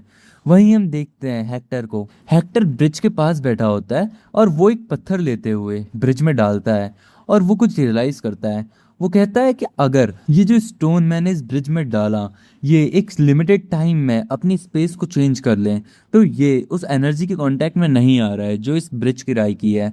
और इसका मतलब ये है कि सबसे इंपॉर्टेंट चीज़ है वो है यहाँ पे स्पीड। अगर तुम एक पर्टिकुलर टाइम पीरियड तक इस ब्रिज के कांटेक्ट में रहोगे तो ये इंस्टेंटली तुम्हारे राइकी को बहुत ज़्यादा ड्रेन करने लग जाएगा। ये किसी टाइप का कर्स है। और ऐसे में मैं समझ गया हूँ कि मुझे क्या करना है। एंड देन उसके बाद हेक्टर भी अपनी ट्रेनिंग स्टार्ट कर लेता है। ऐसे करते करते बहुत ज़्यादा दिन बीत जाते हैं और अब फाइनली सिर्फ 3 दिन बचे हुए होते हैं। हम देखते हैं लूसियस को जो कि एक कोने में बैठकर मेडिटेशन कर रहा है। वो कहता है कि मैंने फिगर आउट कर लिया है कि मैं इस टास्क को कैसे पास करूंगा। वो बोलता है कि मुझे यहाँ पे कोई भी राइकी इकट्ठा करने की ज़रूरत नहीं है। ये मैटर तो कभी क्वांटिटी ऑफ राइकी का था ही नहीं, बल्कि सबसे इंपॉर्टेंट चीज़ जो यहाँ पे है वो है राइकी मैनिपुलेशन। मुझे स्पिरिचुअल एनर्जी को मैनिपुलेट करना पड़ेगा। जब मैं अपनी पास्ट लाइफ में था और बहुत मतलब मेरे पास लिमिटेड अमाउंट ऑफ राइकी रहती थी और मुझे उसी से फाइट करना होता था, तो उस समय मैंने राइकी मैनिपुलेशन सीखा था जिससे कि मैं उस लिमिटेड राइकी से भी बहुत क्रेजी अमाउंट ऑफ एनर्जी से गैदर कर सकूं। और ये जो टेक्निक थी इसका नाम था जेत्सुई। और इस जेत्सुई की मदद से मैं लिटरली बहुत बार डेथ के पास तक पहुंचते पहुंचते भी जीत गया था।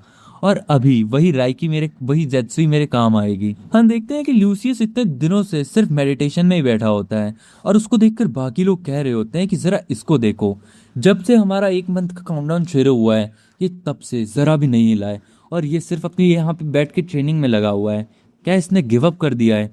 क्या ये जान चुका है पहले कि ये ब्रिज को क्रॉस नहीं कर पाएगा? तभी दूसरा बंदा बोलता है कि वैसे भी ये तो एल्मिस्टर फैमिली से है, ये अगर इसको पास नहीं भी कर पाया तो भी इसकी फैमिली के पास इतना पैसा है कि ये पैसे देकर ये घूस देकर एंट्रेंस एग्जाम को क्रॉस कर लेगा।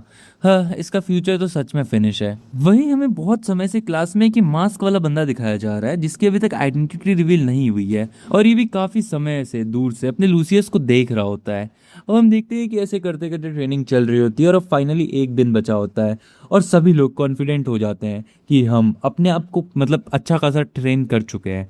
हम देखते हैं कि हेक्टर और वो जो रेड हेयर वाली लेडी होती है, लड़की होती है, वो लोग भी यहाँ पे लूसियस को देखकर कह रहे होते हैं कि ये डे 1 से सिर्फ और सिर्फ बैठ के कुछ तो कर रहा है।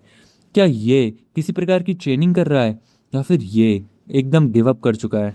अब फाइनली ऐसे करते करते टाइम खत्म हो जाता है सबका और अब वो दिन आ जाता है जिस दिन रिजल्ट होता है, यानी जिस दिन आपको इसको टास्क को काम कंप्लीट करना होता है। अचानक से इंस्ट्रक्टर सबके सामने आता है अपनी मैजिक पावर की यूज़ करते हुए और बोलता है कि तुम सभी लोगों की डेडलाइन आ चुकी है।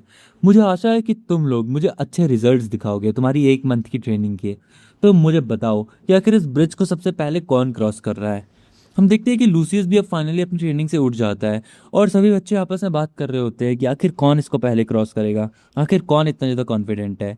और हम देखते हैं कि हेक्टर और उस रेड हेयर वाली लड़की में आपस में कंपटीशन चल रहा होता है कि मैं इसको पहले करूंगा करूंगी। अब तभी वो दोनों बोलते हैं कि चलो फिर रॉक पेपर सीजर कर लेते हैं और डिसाइड कर लेते हैं कि कौन ब्रिज को पहले क्रॉस करेगा।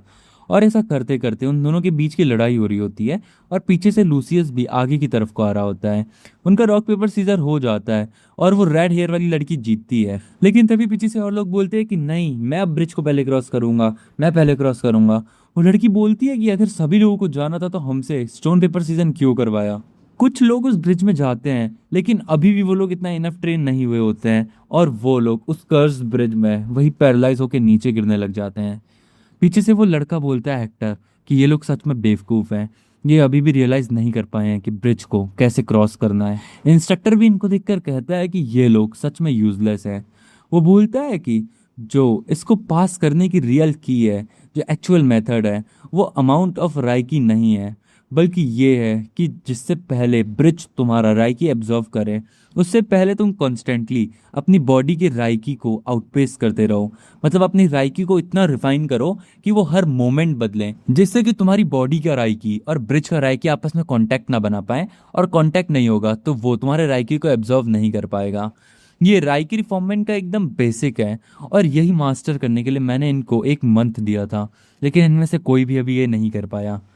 इंस्ट्रक्टर बोलता है कि क्या हुआ, क्या तुम लोग ये ब्रिज क्रॉस नहीं कर पाओगे? लेकिन तभी अचानक से रेड हेयर वाली लड़की बोलती है कि अब मुझे जाने दो, तुम लोगों की बहुत बकवास हो गई। और वो अपने राइकी यानी स्पिरिचुअल एनर्जी को डेवलप करने लग जाती है और इतनी इमेंस लेवल ऑफ हीट छोड़ रही होती है कि वो आधे ब्रिज को तो क्रॉस कर चुकी होती है। लेकिन इंस्ट्रक्टर उसे देखकर बोलता है कि इसने बहुत रिगोरस अमाउंट ऑफ राइकी मतलब एकदम मैक्सिमम अमाउंट ऑफ राइकी को तो गैदर कर लिया है, लेकिन ये ज़्यादा देर तक इसे नहीं झेल पाएगी। और हम देखते हैं कि उसकी राइकी थोड़ी थोड़ी कम होने लग जाती है। वैसे कि अभी इंस्ट्रक्टर ने बताया था कि भाई ये क्वांटिटी ऑफ राइकी का मैटर नहीं है, इसके लिए तुम्हें राइकी मैनिपुलेशन आना चाहिए। लेकिन तभी वो लड़की अचानक से अपने अंदर और ज़्यादा राइकी लाने लग जाती है और बोलती है कि मुझे बिल्कुल भी अंडर एस्टिमेट मत करना। इस टाइप के बेसिक कर्ज के लिए तुम्हें क्या लगता है मैं इतनी आसानी से हार मान जाऊंगी? मैं एक मॉन्स्टर हूँ और मेरी विल पावर बहुत ज़्यादा क्रेजी है। और इंस्ट्रक्टर इसे देखकर कहता है कि क्रेजी भाई, ये तो सच में मॉन्स्टर है। ये अपनी राइकी को इतनी जल्दी जल्दी गैदर कर रही है कि इसकी राइकी को ब्रिज ड्रेन कर ही नहीं पा रहा है। ये अमाउंट ऑफ राइकी के मामले में भी जीत गई। और ऐसा करते करते फाइनली वो लड़की ब्रिज क्रॉस कर लेती है और पीछे आके गिर जाती है। और इंस्ट्रक्टर से बोलती है कि आखिर ये कैसा था। इंस्ट्रक्टर बोलता है कि तुम पास हो गई हो। और वो लड़की एक सुकून की सांस लेती है। अब उसके बाद हम देखते हैं हेक्टर को, और हेक्टर बोलता है कि कितना ज़्यादा इनएफिशिएंट था अपने आप को इतना ज़्यादा एग्जॉस्ट करना। आखिर तुम बैटल में कैसे करोगे अगर तुम इसी टाइप के इनॉर्मस चीज़ों को करते रहोगे? क्वांटिटी तो कभी मैटर करती ही नहीं है। और फिर एक्टर अपने मन ही मन में कह रहा होता है कि जो मैंने नोटिस किया, जो मैंने सीखा इस 1 मंथ की ट्रेनिंग में, वो ये कि ये ब्रिज तुम्हारे राइकी को एब्जॉर्ब तो करता है, लेकिन इससे पहले कि वो तुम्हारे राइकी को एब्जॉर्ब करे वहाँ पे एक हल्का सा डिले होता है तुम्हारे और ब्रिज के बीच के कॉन्टैक्ट में। और इस केस में मुझे कोई भी टाइम नहीं देना है ब्रिज को कि वो मेरे राइकी को एब्जॉर्व कर सकें। मुझे इतनी इनॉर्मस स्पीड से उसको क्रॉस करना है कि वो मेरे राइकी के साथ कांटेक्ट बना ही ना पाए। और ऐसा कहते हुए वो एक क्रेजी स्पीड में अपनी स्वॉर्ड आगे करते हुए उस ब्रिज को क्रॉस कर लेता है और बोलता है कि इतने कम टाइम में मैं ब्रिज को क्रॉस कर लूँगा, ये सच में किसी ने सोचा भी नहीं होगा। और इंस्ट्रक्टर भी ये टेक्निक देखकर बहुत ज़्यादा ऐसे मतलब क्रेजी सा हो जाता है और बोलता है कि वाओ, ये तुमने ट्रिक तो बहुत अच्छी यूज़ करी, लेकिन तुमने इतनी जल्दबाजी में करी कि इससे मुझे लग सकती थी। हेक्टर बोलता है कि अभी अब फालतू की बयानबाजी देना बंद करो और मुझे बताओ अपना रिजल्ट क्या है। वो बोलता है कि हाँ हाँ ठीक है, तुम पास हो। और वो बोलता है कि ऑब्वियसली मुझे होना ही था। हेक्टर को देखकर सभी लोग इतने ज़्यादा शॉक हो जाते हैं और बोलते हैं कि ये कितनी ज़्यादा स्पीड में गया, जैसा कि इससे एक्सपेक्टेड था। ये अंपायर की प्रोडिजी है तो इसने कुछ क्रेजी परफॉर्मेंस तो देनी ही थी। और अब उसके बाद हम देखते हैं कि एक बच्चा बोलता है कि अब बारी है टॉप ग्रेजुएट की। और अचानक से वहाँ पे लूसियस आ जाता है और इसको देखकर इंस्ट्रक्टर मन ही मन में कह रहा होता है कि तो एलमिनिस्टर, आखिर अब तुम मुझे क्या कमाल दिखाने वाले हो? हम देखते हैं कि लूसियस बहुत ज़्यादा स्मॉल अमाउंट ऑफ राइकी को बस ऑन किया होता है और ऐसा करते हुए वो ब्रिज को क्रॉस करने लग जाता है। और सब लोग शॉक हो जाते हैं कि आखिर इतनी शांति के साथ वो ब्रिज को कैसे कैसे क्रॉस कर रहा है। ना ही वो स्पीड में जा रहा है, ना ही वो अपना अमाउंट ऑफ राइकी एक्टिवेट कर रहा है। और इंस्ट्रक्टर भी ये देखकर बहुत ज़्यादा क्रॉस मतलब शॉक हो जाता है और बच्चे बोल रहे होते हैं कि इसका मतलब ये है कि सच में या इसका टॉप ग्रेजुएट होना ये बहुत कमाल की बात है। पीछे से लड़की भी बोल रही होती है कि ये कितना ज़्यादा प्लेन और कितना ज़्यादा बोरिंग है, इसने कुछ भी नया नहीं दिखाया। इंस्ट्रक्टर मन ही मन में कहता है कि इसने टेक्स्ट बुक आंसर को फिगर आउट किया है, इसी तरीके से एक्चुअल में ये ब्रिज वर्क करता है। एक जो थ्योरेटिकल आंसर होना चाहिए उसका, ये इसने कमाल मतलब ढूंढ के दिखाया है। लेकिन वो इससे इतना ज़्यादा खुश नहीं होता है और कह रहा होता है कि मैंने इससे थोड़ा ज़्यादा एक्सपेक्ट किया था। और तभी हम देखते हैं कि अचानक से बहुत सारे बच्चे एकदम ब्रिज क्रॉस करने लग जाते हैं और बड़े प्यार से ब्रिज क्रॉस करने लग जाते हैं। इंस्ट्रक्टर को बिल्कुल समझ नहीं आ रहा होता है कि आखिर ये लोग इतनी नॉर्मली ब्रिज को कैसे क्रॉस कर ले रहे हैं। और एक बच्चा दूसरे बच्चे से बोलता है कि चलो चलो चलो ब्रिज क्रॉस कर लो। और ब्रिज में तो भीड़ लग जाती है। सभी लोग बोल रहे होते हैं कि ये लोग तो सच में बहुत अच्छा कर रहे हैं। ऐसा लगता है कि इन लोगों के अंदर कॉन्फिडेंस आ गया है। लेकिन तभी इंस्ट्रक्टर बहुत शॉकिंग रिएक्शन देता है और बोलता है कि नहीं, ये नहीं हो सकता।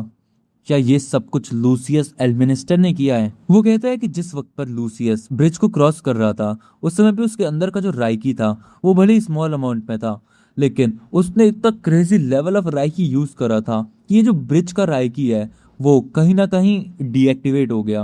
हमें अपनी बॉडी का राइकी मैनिपुलेट करना होता है, लेकिन इसने अपनी बॉडी की राइकी से ब्रिज के राइकी को मैनिपुलेट कर दिया, जिससे कि इस कर्स्ड ब्रिज में जो स्पेल फार्मूला लगा हुआ था वो ऑलमोस्ट 1000 ईयर्स के बाद ब्रोकन हो चुका है, टूट चुका है। उसने उस कर्स को ख़त्म कर दिया है। और बहुत क्रेजी काम किया होता है, जो सुनते ही बाकी लोग भी बहुत ज़्यादा शॉक हो जाते हैं और बोलते हैं कि क्या इसने कर्स स्पेल के फॉर्मूला को ब्रेक कर दिया। वहाँ पे सभी लोग एकदम ऐसे तूफान सी लहर आती है और अचानक से वो ब्रिज में इतनी तेज का ब्लास्ट होता है कि वो पूरा ब्रिज उड़ जाता है, क्योंकि इसके अंदर का कर्ज खत्म हो गया, जिसकी वजह से ब्रिज अभी तक सस्टेन कर पा रहा था। और इंस्ट्रक्टर मन ही मन में सोच रहा होगा कि भाई आज से 12 साल पहले इस बच्चे को बचा के मैंने सच में बहुत अच्छा काम किया, आज उसका रिजल्ट मुझे देखने को मिल रहा है। ये चीज़ मैं अपने मन से कह रहा हूँ, मे भी इंस्ट्रक्टर को ऐसा ना लग रहा हो।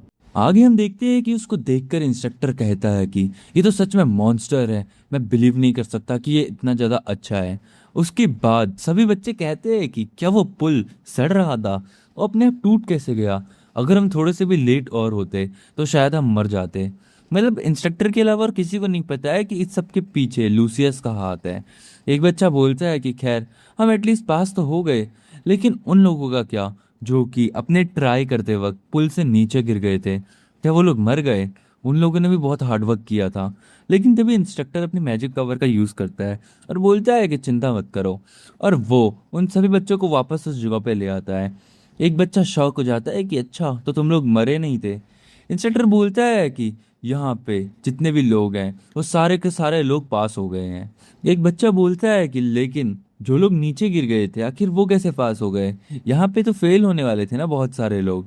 इंस्ट्रक्टर बोलता है कि हाँ तुमने बिल्कुल सही कहा, हमने तुम सभी को इवेल्युएट किया है इस बेसिस पर कि जब तुम लोग ब्रिज क्रॉस कर रहे थे तो उस वक्त पे तुम्हारी राय की रिफाइनमेंट एबिलिटीज कैसी थी, तो हमने माना को कैसे रिफाइन कर पा रहे थे। और इस एग्जाम का जो रियल पर्पस था वो ये था कि हम तुम्हारे अंदर की जो मेंटल पावर है उसको टेस्ट करें, तुम्हारे अंदर का जो रिजॉल्व है उसको टेस्ट करें। अगर तुम लोग डेथ को भी फेस कर रहे हो तो तुम लोग उससे भागे नहीं, बल्कि तुमने उसे फेस किया और उसे एक्सेप्ट किया। और यही मेंटल स्ट्रेंथ एक वेपन की तरह यूज होती है जो कि किसी भी टैलेंट को सरपास कर सकती है। आज तुम लोगों ने जो भी स्टेप लिया बिना अपनी डेथ से डरे हुए, ये सच में इनक्रेडिबली था। और फिर उसके बाद वो सभी को पास होने के लिए कॉन्ग्रेचुलेट करता है और बोलता है कि मैं तुम सभी के ऊपर प्राउड फील करता हूँ। और वो लड़की बोलती है रेड हेयर वाली कि ऑफ कोर्स तुम्हें हमारे ऊपर प्राउड फील करना चाहिए। उसके बाद इंस्ट्रक्टर कहता है कि खैर इवेंट को पास करना और उसके साथ साथ तुम्हारा इवेल्युएशन होना, ये दोनों दो अलग चीज़ें हैं। मैं अब तुम सभी की करंट रैंकिंग्स को अनाउंस करने वाला हूँ और वो टॉप से अनाउंस करूंगा जो भी टॉप पे है। अभी जो टॉप की रैंक है वो है रैंक 45, जो कि है लूसियस एलमिंस्टर। सभी लोग ये देखकर बहुत ज़्यादा शॉक हो जाते हैं। एक बच्चा कहता है कि इसने तो सिर्फ नॉर्मली चलकर ब्रिज क्रॉस किया, आखिर इसके बावजूद भी इसकी रैंकिंग इतनी ज़्यादा हाई कैसे है। अब इन लोगों को तो नहीं पता कि भाई लूसियस ने ही पूरा का पूरा ब्रिज ब्लास्ट किया था। और फिर उसके बाद सभी लोग बोल रहे होते हैं कि इसके बाद वाली रैंक पे प्रोबेबली हेक्टर होगा या फिर लीलिया भी हो सकती है। लेकिन तभी इंस्ट्रक्टर अनाउंस करता है कि रैंक 46 पे तुम हो। और वो उसी मास्क वाले बंदे की तरफ को इशारा करता है जिसका कि नाम होता है नोहा रेवन। और ये रैंक 46 पे होता है लूसियस के बाद।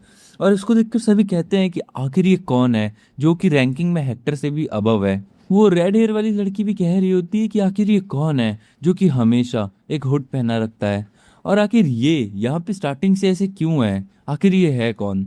उसके बाद हमें अनाउंस होता है कि 47th रैंक पे होता है हेक्टर और 57th रैंक पे होती है लिलिया। और ऐसे करके बाकी सबकी भी रैंकिंग्स अनाउंस होती है, कोई 45, कोई 46, कोई 120 समथिंग समथिंग समथिंग। तो ऐसी सारी रैंकिंग्स के बाद कोई कह रहा होता है कि मैं तो टॉप की रैंकिंग्स में हूँ, कोई कहता है मेरी रैंक बहुत ज़्यादा लो हो गई है। और फिर इंस्ट्रक्टर सभी से बोलता है कि अब इस बारे में तुम लोग बाद में डिस्कस करना, और सबसे पहली चीज़ ये कि कल से तुम्हारे और भी एकेडमी के टास्क शुरू हो जाएंगे। और एक चीज़ और जो कल से होने वाली है वो ये है कि मैं तुम सभी की 4-4 लोगों की टीम बनाऊंगा। अब तुम्हें जो भी टास्क दिए जाएंगे वो 4 पर्सन टीम में दिए जाएंगे, और उसी टीम में तुम्हें अपनी पूरी की पूरी एकेडमिक लाइफ गुजारनी है। क्या तुम लोग क्लासेस अटेंड करोगे? ऑफ कोर्स तुम्हें करनी ही पड़ेगी, और तुम मिशंस में जब जाओगे उसके बाद ही तुम्हारी जो रैंकिंग्स है वो हाई होंगी। तुम्हारी जो भी रैंक है अभी के वक्त पे उसी रैंक के अकॉर्डिंग आप लोगों की टीम्स डिसाइड होंगी, और जो भी हाई लेवल की टीम होगी उन्हें हायर डिफिकल्टी मिशन दिए जाएंगे। लेकिन एक चीज़ का ध्यान रखना कि जो तुम्हारे इंडिविजुअल रैंकिंग्स हैं वो चेंज होती रहेंगी, उसका तुम्हारी टीम से कोई भी लेना देना नहीं है। भले ही तुम लोग टीममेट्स क्यों ना हो, लेकिन स्टिल रैंकिंग वाइज तुम एक दूसरे के राइवल्स हो। रैंकिंग में तुम्हें हमेशा यही कोशिश करनी है कि तुम्हारी इंडिविजुअल रैंक हाई हो। सभी लोग ये सुनकर शॉक होते हैं और फिर इंस्ट्रक्टर बोलता है कि कल से तुम्हारी टीम असाइनमेंट शुरू हो जाएंगे और जो पहला मिशन तुम्हें मिलने वाला है उसको भी मैं कल ही अनाउंस करूंगा। लेकिन यहाँ पे एक एक्सेप्शन है, जो कि टॉप 4 रैंकर्स हैं, यानी कि वही ये रेड हेयर वाली लड़की, अपना नोहा, लूसियस और हेक्टर। इंस्ट्रक्टर बोलता है कि तुम चारों क्योंकि टॉप रैंकर्स हो तो तुम्हें एक टीम में फॉर्म किया जाता है, आज से तुम लोग एक टीम हो। रेड हेयर वाली लड़की बोलती है कि व्हाट, आखिर मुझे इन लोगों के साथ टीम अप क्यों करना पड़ रहा है। और हेक्टर भी बोलता है कि हाँ, अब ये फिर कोई बखेड़ा करेगी। और अब इंस्ट्रक्टर उन सभी से बोलता है कि ठीक है, फिर आज के लिए सिर्फ इतना ही था, अब तुम सारे लोग खुद को प्रिपेयर कर लो कल के लिए। लूसियस मन ही मन में कह रहा होता है कि जो हमें मिशन असाइन होने वाले हैं वो हमारी टीम की स्ट्रेंथ के अकॉर्डिंग होने वाले हैं। इसका मतलब ये है कि जो टॉप टीयर टीम है, यानी कि हमारी टीम है, हमें सबसे हार्डेस्ट मिशन कल मिलने वाला है। और इसी के साथ साथ वो कह रहा होता है कि ये तो सच में बहुत ज़्यादा पेन वाली बात है कि हम ज़्यादा स्ट्रॉन्गर हैं। और ऐसा कहते कहते आज का जो पूरा का पूरा दिन है वो ख़त्म हो जाता है। हम अगले दिन का सीन देखते हैं, जहाँ पे इंस्ट्रक्टर इन सभी को बोलता है कि तुम चारों का मिशन डिसाइड हो चुका है और तुम्हारा जो मिशन है वो ये है कि तुम्हें मेरे ऊपर एक सिंगल अटैक करना है। अगर तुम एक सिंगल अटैक भी मेरे ऊपर कर लेते हो तो तुम लोग अपने मिशन में पास हो जाओगे। एंड वो लाल लेयर वाली लड़की बोलती है कि मुझे तो ऐसा लग रहा था कि हमें पता नहीं कौन सा ही सीरियस मिशन मिलेगा, लेकिन ये तो बहुत ज़्यादा सिंपल मिशन है। ऐसा लगता है कि इंस्ट्रक्टर हमें बहुत ज़्यादा अंडर एस्टिमेट कर रहे हैं। जो वहाँ पे एक्टर है वो कहता है कि इवन कोई एक मामूली सा लड़का भी आखिर इतना एबल तो होगा कि भाई वो इंस्ट्रक्टर के ऊपर एक अटैक एटलीस्ट कर दे। और फिर एक्टर बोलता है कि ठीक है, फिर मैं स्टार्ट करता हूँ और सबसे पहले मैं इस मिशन को पूरा करूँगा और तुम सभी लोगों को दिखाऊंगा कि आखिर इसको कैसे करना है। इंस्ट्रक्टर मन ही मन में कह रहा होता है कि कोई भी गलत आइडिया मत लो, तुम्हें बहुत ज़्यादा गलत फहमी है। चाहे तुम लोग कितनी हाई रैंक पे क्यों ना हो, लेकिन तुम लोग 1-on-1 में मेरे लिए कोई भी मैच के नहीं हो। अगर तुम्हारी इतनी हिम्मत है तो तुम चारों साथ में आओ और मेरे ऊपर अटैक करो। जो सुनकर ये चारों ही ऐसे से काफ़ी ज़्यादा शौक से होने लग जाते हैं और डिसाइड कर रहे होते हैं कि आखिर इन्हें अब आखिर आगे क्या करना है। हेक्टर भूलता है कि क्या 4 लोग सिर्फ एक इंस्ट्रक्टर के अगेंस्ट, हाँ तुम मजाक कर रहे हो क्या। रेड हेयर वाली लड़की भी बोलती है कि सबसे पहला ब्लो मैं करने वाली हूँ, तो तुम में से कोई भी मेरे रास्ते में मत आना। वहीं जो लूसियस है वो मन ही मन में सोच रहा होता है कि ये इंस्ट्रक्टर एक इंपीरियल अप्रेजर है, ये वन ऑफ द एब्सोल्यूट और सबसे स्ट्रॉन्गेस्ट फाइटर है सारे के सारे अंपायर में। इनफैक्ट एक मुट्ठी भर के ही लोग होंगे रॉयल एकेडमी में जो कि इसको 1-on-1 डुअल में फाइट कर सकते हैं या फिर इसके क्लोज भी आ सकते हैं। और ऐसा कहते हुए हम देखते हैं कि वो लोग उसके ऊपर अटैक करने के लिए आगे बढ़ जाते हैं और लूसियस भी उसके ऊपर अटैक करने के लिए आगे बढ़ता है और बोलता है कि ये सही समय है कि मैं अपनी करंट स्टैंडिंग को टच करूं, उसको लिमिट मतलब उसको टेस्ट करूं। हम देखते हैं कि सबसे पहला अटैक हेक्टर उसके ऊपर करता है, लेकिन हेक्टर जैसे ही उसके पास भी पहुंचता है तो वो इंस्ट्रक्टर के ऑरा से इतना ज़्यादा मतलब सहम सा जाता है। फिर उसके रेड हेयर वाली लड़की आसमान से आते हुए अपनी मैजिक पावर का यूज़ करती है इंस्ट्रक्टर के ऊपर, लेकिन इंस्ट्रक्टर उसके अटैक को भी बड़ी आसानी से ब्लॉक कर देता है और वो लड़की भी इंस्ट्रक्टर का घंटा कुछ नहीं उखाड़ पाती है। फिर हम देखते हैं नोहा को, जो कि कुछ तो मैजिक पावर का फॉर्मेशन यूज़ करता है और वो इंस्ट्रक्टर के ऊपर जब अटैक करता है तो इंस्ट्रक्टर रेड हेयर वाली लड़की से निपटते हुए उसको भी देख लेता है और उसके अटैक्स को भी डॉज कर लेता है। और फिर उसके बाद हम देखते हैं कि इंस्ट्रक्टर दोबारा से हेक्टर को पकड़ लेता है और बोलता है कि हाँ तुम्हारा बस इतना ही है। हम देखते हैं कि वो रेड हेयर वाली लड़की एक्टर से कहती है कि तुम मेरे बीच में आ रहे हो इसलिए मैं इंस्ट्रक्टर से फाइट नहीं कर पा रही हूँ, और ये लोग आपस में लड़ने लग जाते हैं। तभी हम देखते हैं कि आसमान से उड़ता हुआ लूसियस पीछे से आके इंस्ट्रक्टर के ऊपर मैजिक पावर का अटैक करता है। वो भले ही बहुत तेज अटैक मैजिक पावर का करता है उसके ऊपर, लेकिन इंस्ट्रक्टर उस अटैक को भी रोक लेता है और वो अटैक भी इंस्ट्रक्टर का कुछ भी नहीं उखाड़ पाते हैं। और हम देखते हैं कि ये चारों के चारों लोग फिर से पीछे हो जाते हैं। इंस्ट्रक्टर बोलता है कि हाँ तुम्हारा अटैक बहुत ठीक था, लेकिन तुम्हें एकेडमी की फैसिलिटीज़ को डैमेज नहीं करना चाहिए था। और फिर उसके बाद हम देखते हैं कि इंस्ट्रक्टर को कोई कुछ भी नहीं नुकसान पहुंचा पाया होता है। और फिर उसके बाद ये सारे के सारे लोग फिर से रेडी हो जाते हैं और बोलते हैं कि अभी तक हमारा ख़त्म नहीं हुआ है। हेक्टर कहता है कि अब मैं तो तुम्हें मारने ही वाला हूँ। और ये चारों के चारों फिर से जाके इंस्ट्रक्टर के ऊपर अटैक करने लग जाते हैं, लेकिन सेम एज यूजुअल ये लोग कुछ भी नहीं कर पाते हैं और इंस्ट्रक्टर फिर से इन्हें बहुत पीछे फेंक देता है। हम देखते हैं लूसियस को, जो कि मन ही मन में सोच रहा होता है कि ये इंस्ट्रक्टर, ऐसा लगता है कि ये इन बाकी तीनों से साथ में फाइट कर रहा है। लेकिन अगर गौर से नोटिस करूं तो ऐसा नहीं हो रहा है। इंस्ट्रक्टर एक बहुत तेज स्पीड में अपने आप को मूव कर रहा है, बस एक जगह से दूसरी जगह, और वो इतनी तेज मूवमेंट हो रही है कि जिससे वो इन सभी लोगों को साथ में डील कर रहा है।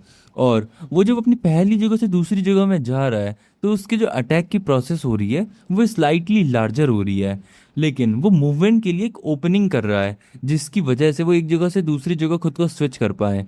और वो ओपनिंग बहुत हल्के समय के लिए अपीयर हो रही है, और ओपनिंग के बाद जो उसकी डायरेक्शन है वो बहुत ज़्यादा रैंडम है। तो मैं इसका फ़ायदा उठा सकता हूँ। मैं अगर उसके अटैक्स को पिन पॉइंट करूँ और उसकी ओपनिंग को नोटिस करके डायरेक्ट उस ओपनिंग पे टाइमली पहुंचूं तो मैं इसको हरा सकता हूँ। अब उसके बाद ये तीन लोग फिर से इंस्ट्रक्टर के ऊपर अटैक करने के लिए आगे बढ़ जाते हैं। सभी लोग अपनी अपनी पावर्स का यूज़ करते हुए अपना बेस्ट दे रहे होते हैं, लेकिन इंस्ट्रक्टर वही अपनी जगह एक जगह से दूसरी जगह हिलते हुए बड़े आसानी से इनके अटैक्स को डॉज कर ले रहा होता है।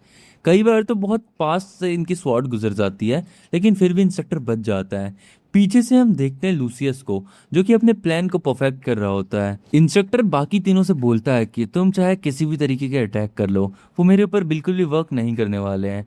लेकिन तभी पीछे से लूसियस आता हुआ उसकी ओपनिंग को पकड़ के उसके ऊपर फिर से एक बहुत तेज का मैजिक अटैक करता है। हम देखते हैं कि इंस्ट्रक्टर के ऊपर वो अटैक तो काफी ज्यादा तेज का होता है और इंस्ट्रक्टर के पास तक वो मैजिक पहुंच जाता है, लेकिन तभी वो अपने आसपास कुछ तो ऐसा बैरियर टाइप का बना लेता है, और वो बैरियर इतना ज्यादा स्ट्रांग होता है कि उस बैरियर ने सारे के सारे मैजिक को रोक लिया होता है। ये सभी लोग बहुत ज़्यादा शॉक हो जाते हैं और कहते हैं कि नहीं, ये नहीं हो सकता है, इसके पास इतनी ज़्यादा पावर है, इसके वजह से तो हम इसको छू तक नहीं पाएंगे, अटैक करना तो दूर की बात है। इंस्ट्रक्टर बोलता है लूसियस से, मैं तुम्हें प्रेज करता हूँ कि तुम्हारा अटैक इतना ज़्यादा स्ट्रांग था कि उसकी वजह से मुझे मैजिक यूज़ करने के लिए मजबूर होना पड़ा, लेकिन असल बात यह है कि मैं तुम सभी से बहुत ज़्यादा एक्सपेक्टेशन रखता हूँ।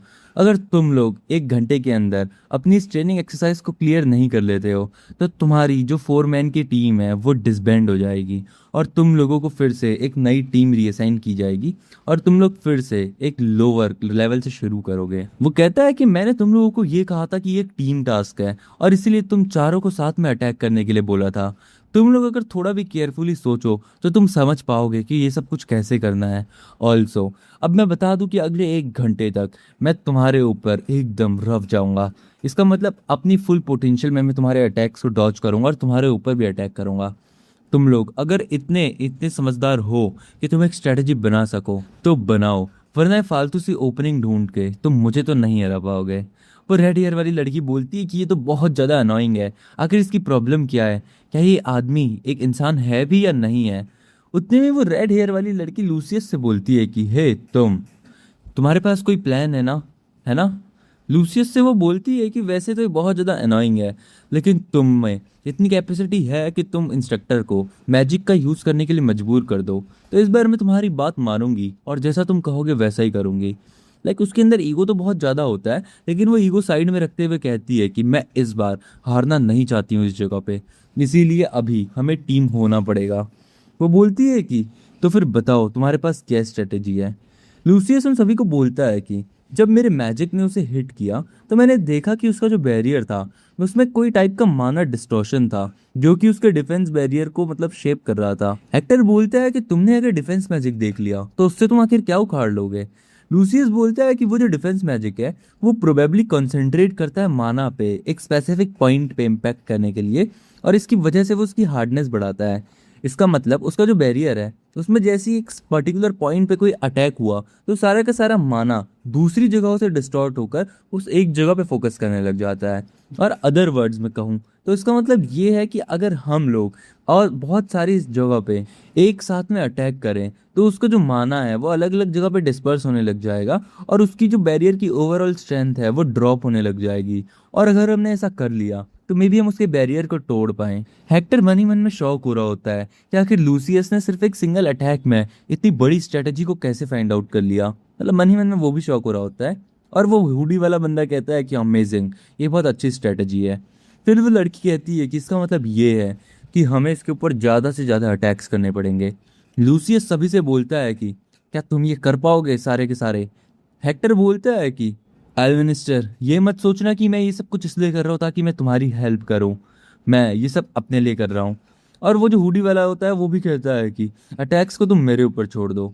और उसके बाद फाइनली ये चारों तैयार हो जाते हैं अटैक करने के लिए। और इंस्ट्रक्टर बोलता है कि चलो फिर दिखाओ मुझे कि आखिर तुम लोग क्या तैयार करके आए हो।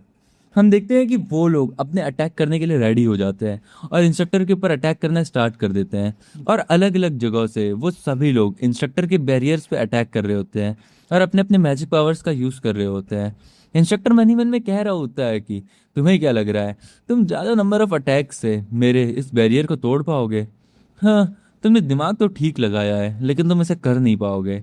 और हम देखते हैं कि उसके बाद हेक्टर एक पर्टिकुलर स्पेस पे अपनी स्वॉर्ड रखते हुए उसके बैरियर पे अटैक करता है। उसके बाद जब उसकी स्वॉर्ड एक जगह पे अच्छे से फिट हो जाती है तो उतने में ही पीछे से वो लड़की आते हुए उसकी स्वॉर्ड पे और ज़्यादा प्रेशर देती है और अपनी मैजिक पावर की मदद से उसकी पावर को और ज़्यादा बढ़ा देती है। और हम देखते हैं कि बैरियर धीरे धीरे कमज़ोर पड़ रहा होता है। इंस्ट्रक्टर बोलता है कि हाँ, क्या यही है तुम्हारा बेस्ट अटैक? और फिर वो अपने बैरियर को और ज़्यादा स्ट्रॉन्ग करने लग जाता है। हम देखते हैं कि वो लोग बहुत ज़्यादा शॉक हो जाते हैं कि आखिर और ज़्यादा पावर इसके अंदर कैसे है। और तभी हम देखते हैं कि पीछे से वो लड़का भी आता है हुडी वाला और वो भी उसमें अपनी मैजिक पावर्स डालता है। तभी पीछे से लूसियस आता है और बोलता है कि अभी तक हम पूरे नहीं हुए, अभी हमारे और अटैक बाकी हैं। और लूसियस बहुत तेज का अपना माना पावर लगाता है उसके ऊपर और वो तीनों एक ही जगह पे इतनी तेज का प्रेशर देते हैं कि वहाँ पे जो उसका बैरियर होता है वो टूट जाता है। और फाइनली जो इनकी स्वॉर्ड होती है ये इंस्ट्रक्टर को लग जाती है और अचानक से सभी लोग इतना ज़्यादा तेज मैजिक बस्ट होता है कि ये लोग पीछे चले जाते हैं। और हम देखते हैं कि फाइनली इंस्ट्रक्टर के गाल पे एक हल्का सा कट लग जाता है और वो हंसता हुआ सभी से बोलता है कि तुम लोग पास होते हो। वो लड़की बोलती है कि फाइनली हमने ये कर लिया। हुडी वाला भी बोलता है कि थैंक गॉड। और इन लोगों की बहुत ज़्यादा हालत ख़राब हो जाती है क्योंकि इन्होंने अपनी बेस्ट कैपेसिटी का यूज़ किया होता है।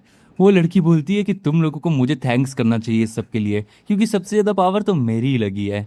वहीं पे हेक्टर भी बोलता है कि हाँ, ये इतना ज़्यादा बुरा भी नहीं था, मैं अब माइंड नहीं करूँगा अगर तुम लोग मेरे सबॉर्डिनेट बनोगे तो। रेड हेयर वाली लड़की भी बोलती है कि क्या, तुमने आखिर ये क्या कहा? हेक्टर बोलता है कि मैं अपनी बात को दोबारा रिपीट नहीं करता हूँ। वहीं जो लूसियस है वो मन ही मन में सोच रहा होता है कि अभी अभी ये जो हुआ आखिर ये क्या था। वो कहता है कि उस मोमेंट पे मुझे ऐसा लगा कि जो मेरी मैजिक है वो मेरी स्वॉर्ड में तब्दील हो गई। जो मेरी मैजिक पावर है वो मेरी स्वॉर्ड की तरह मैंने उसको यूज़ किया और ये एक फ्यूज़न था मेरी मैजिक पावर का और मेरी स्वॉर्डमैनशिप का। ये एक बहुत क्रेजी कंसेप्ट है। अगर मैंने इस कंसेप्ट को परफेक्ट कर लिया, इस पे ट्रेनिंग करी, तो ये बहुत क्रेजी चीज़ हो सकती है। क्योंकि अभी वाली लाइफ में तो इसके पास मैजिक पावर है और प्रीवियस लाइफ में ये स्वॉर्डमैनशिप चलाता था, तो इसीलिए ये मतलब अभी अपनी स्वॉर्डमैनशिप को भी सीखना चाह रहा है। अब इंस्ट्रक्टर इन सभी से बोलता है कि जो मैं चाहता था कि तुम लोग सीखो वो यही था कि तुम लोग टीम वर्क करना सीखो। तुम लोग अभी भी एकदम अच्छे से तो नहीं कर पाए हो लेकिन तुमने उसका आइडिया ग्रास्प कर लिया है। और आगे से बिल्कुल भी मत भूलना कि तुम्हें अगर कोई भी अटैक करना है तो उसके लिए टीम वर्क सबसे ज़रूरी चीज़ है। और इतना कहते हुए इंस्ट्रक्टर वहाँ से डिसअपियर हो जाता है। अब हम देखते हैं लूसियस को जो कि कह रहा होता है कि अभी अभी जो अटैक किया वो मेरी स्वॉर्डमैनशिप और मेरी मैजिक का फ्यूज़न था। अगर मैंने इसको और अच्छे से मास्टर कर लिया तो मेरे पास इतनी पावर आ जाएगी कि मैं अकेला भी इंस्ट्रक्टर को डिफीट कर सकता हूँ। मुझे एक करना पड़ेगा। और हम देखते हैं कि वो आ जाता है अब अकेडमी की लाइब्रेरी में जो कि एक रॉयल लाइब्रेरी होती है। और वहाँ पे लूसियस बहुत सारी बुक्स पढ़ रहा होता है। इनमें से एक बुक में वो पढ़ता है राइकी की बेसिक थ्योरी, मतलब वही माना बेसिक थ्योरी। उसमें लिखा होता है कि जो रिफाइंड माना होता है वो तुम्हारी बॉडी के इंटरनल सर्किट्स से पास होता है और वो उसी के बाद मैजिक में कन्वर्ट होता है। जो मेजेस होते हैं वो उसको मैजिक में कन्वर्ट करते हैं और जो स्वॉर्डमैन होते हैं वो उसी को अपनी फाइटिंग स्पिरिट में कन्वर्ट करते हैं। सभी का वे एक है, बस पार्ट जो टेक्निक है वो अलग अलग है। ऐसा बिलीव किया जाता है कि जो लोग इनमें से किसी भी एक सर्किट के साथ पैदा हुए होते हैं वो लोग उसी अटैक को कर पाते हैं। जैसे वो कहता है लूसियस कि जो अभी मैंने अटैक किया वो ट्रिगरिंग था मेरी मैजिक पावर और मेरी स्वॉर्डमैनशिप की कॉम्बिनेशन का। मैजिक मैंने इस लाइफ में अचीव करी थी और स्वॉर्डमैनशिप मेरी प्रीवियस लाइफ की टेक्निक थी। ये बहुत ज़्यादा डिफ़िकल्ट होता है, कोई भी इन दोनों को साथ में पुल ऑफ नहीं कर पाता है। लेकिन एक्सट्रीमली रेयर कंडीशन ऐसी होती है जिसमें कि कोई इंसान मैजिक पावर और फाइटिंग स्पिरिट को साथ में वो करता है, पजेस करता है। और ऐसी बहुत सारी थ्योरीज हैं जिनसे कि हमें पता चलता है कि जो फाउंडर था इस वर्ल्ड का उसने अपनी मैजिक और अपनी स्वॉर्ड पावर का साथ में फ्यूज़न किया था और अब लूसियस फाइनली ये समझ जाता है और बोलता है कि अगर मैंने और ज़्यादा मेहनत करी तो मैं ज़रूर इसको कर लूँगा। और फिर वो ट्रेनिंग करने लग जाता है और कहता है कि बहुत ज़्यादा ट्रेन करने के बाद भी मैं अभी भी फेल हो रहा हूँ, लेकिन मुझे बहुत ऐसे स्लाइट सी सेंसेशन आ रही है, मेरी पास्ट लाइफ की फाइटिंग स्पिरिट वाली, मतलब जो उसकी स्वॉर्डमैनशिप सेंसेशन थी वो उसको अभी भी फील हो रही होती है। और वो कहता है कि एक बार जब मैं अच्छे से इन चीज़ों को मास्टर कर लूँगा तो जो मेरी पास्ट लाइफ की फाइटिंग स्पिरिट, जो मेरी पास्ट लाइफ की स्वॉर्डमैनशिप मेरे अंदर है, जो मेरे अंदर अभी भी रिसाइड करती है, मैं उसको ज़रूर एक्टिवेट कर पाऊंगा, मैं उसको अवेकन करूंगा और साथ ही साथ इस लाइफ में अपनी मैजिक को भी मास्टर कर लूंगा। अगर मैं ये चीज़ कर लेता हूँ तो मैं वो सेम फ्यूज़न पावर को ऑब्टेन कर लूंगा, और इससे बढ़िया तो मेरे लिए और क्या ही हो सकता है। और इतना कहते हुए सीन ड्रॉप हो जाता है। और अब अगले सीन में हम देखते हैं एक मतलब ट्रेनिंग अरीना का सीन, जहाँ पे बहुत सारे लोग साथ में इकट्ठा हुए होते हैं। तभी वहाँ पे एक ऐसे लेडी उड़ती हुई आती है और उन सभी से बोलती है कि वो हो, नाइस टू मीट यू, मैं तुम्हारी इंस्ट्रक्टर हूँ और मेरा नाम है कैथी, क्या सब लोग मुझे सुन सकते हैं। वो अनाउंस करती है कि आज की जो स्पेशल ट्रेनिंग एक्सरसाइज होने वाली है वो उन टीम्स के लिए होने वाली है जो कि 30 से 100 के बीच में है। आम शब्दों में कहूँ तो ये एक अपर क्लास कंपटीशन होने वाला है जिसमें सिर्फ टॉप लेवल के लोग हैं, और तुम लोगों को अपना बेस्ट देना पड़ेगा ताकि तुम लोग अपनी रैंकिंग्स को रेज कर पाओ। अपना लूसियस मनी मन में सोच रहा होता है कि अच्छा, तो अब यहाँ पे जो और लोग हैं ये हमसे भी ज़्यादा हायर रैंक वाले हैं, क्योंकि अभी तक तो हमें पता है कि लूसियस की जो करंट रैंक है वो 45th रैंक है। लाइक अपने बैच में वो सबसे हाईएस्ट है, लेकिन ओवरऑल एकेडमी में वो 45th रैंक पे है। हम देखते हैं कि लूसियस की टीम वाले सारे लोग वहाँ पे खड़े होते हैं, तभी अचानक से एक आदमी आता है जो कि लड़की से टकराता है। वो बोलती है कि हे, क्या तुम देख के नहीं चल सकती हो। वो कहता है कि माफ़ कर देना, मेरा साइज़ इतना बड़ा है कि मुझे तुम्हें देखने में मुश्किल हुई। और उतने में ही इंस्ट्रक्टर वहाँ पे सभी के लिए अनाउंसमेंट करती है कि ठीक है फिर सुनो, जो आज के रूल्स हैं वो बहुत ज़्यादा सिंपल हैं। एक राइकी ऑर्ब इस पूरे के पूरे मैनग्रोव फॉरेस्ट के सेंटर में छिपा हुआ है।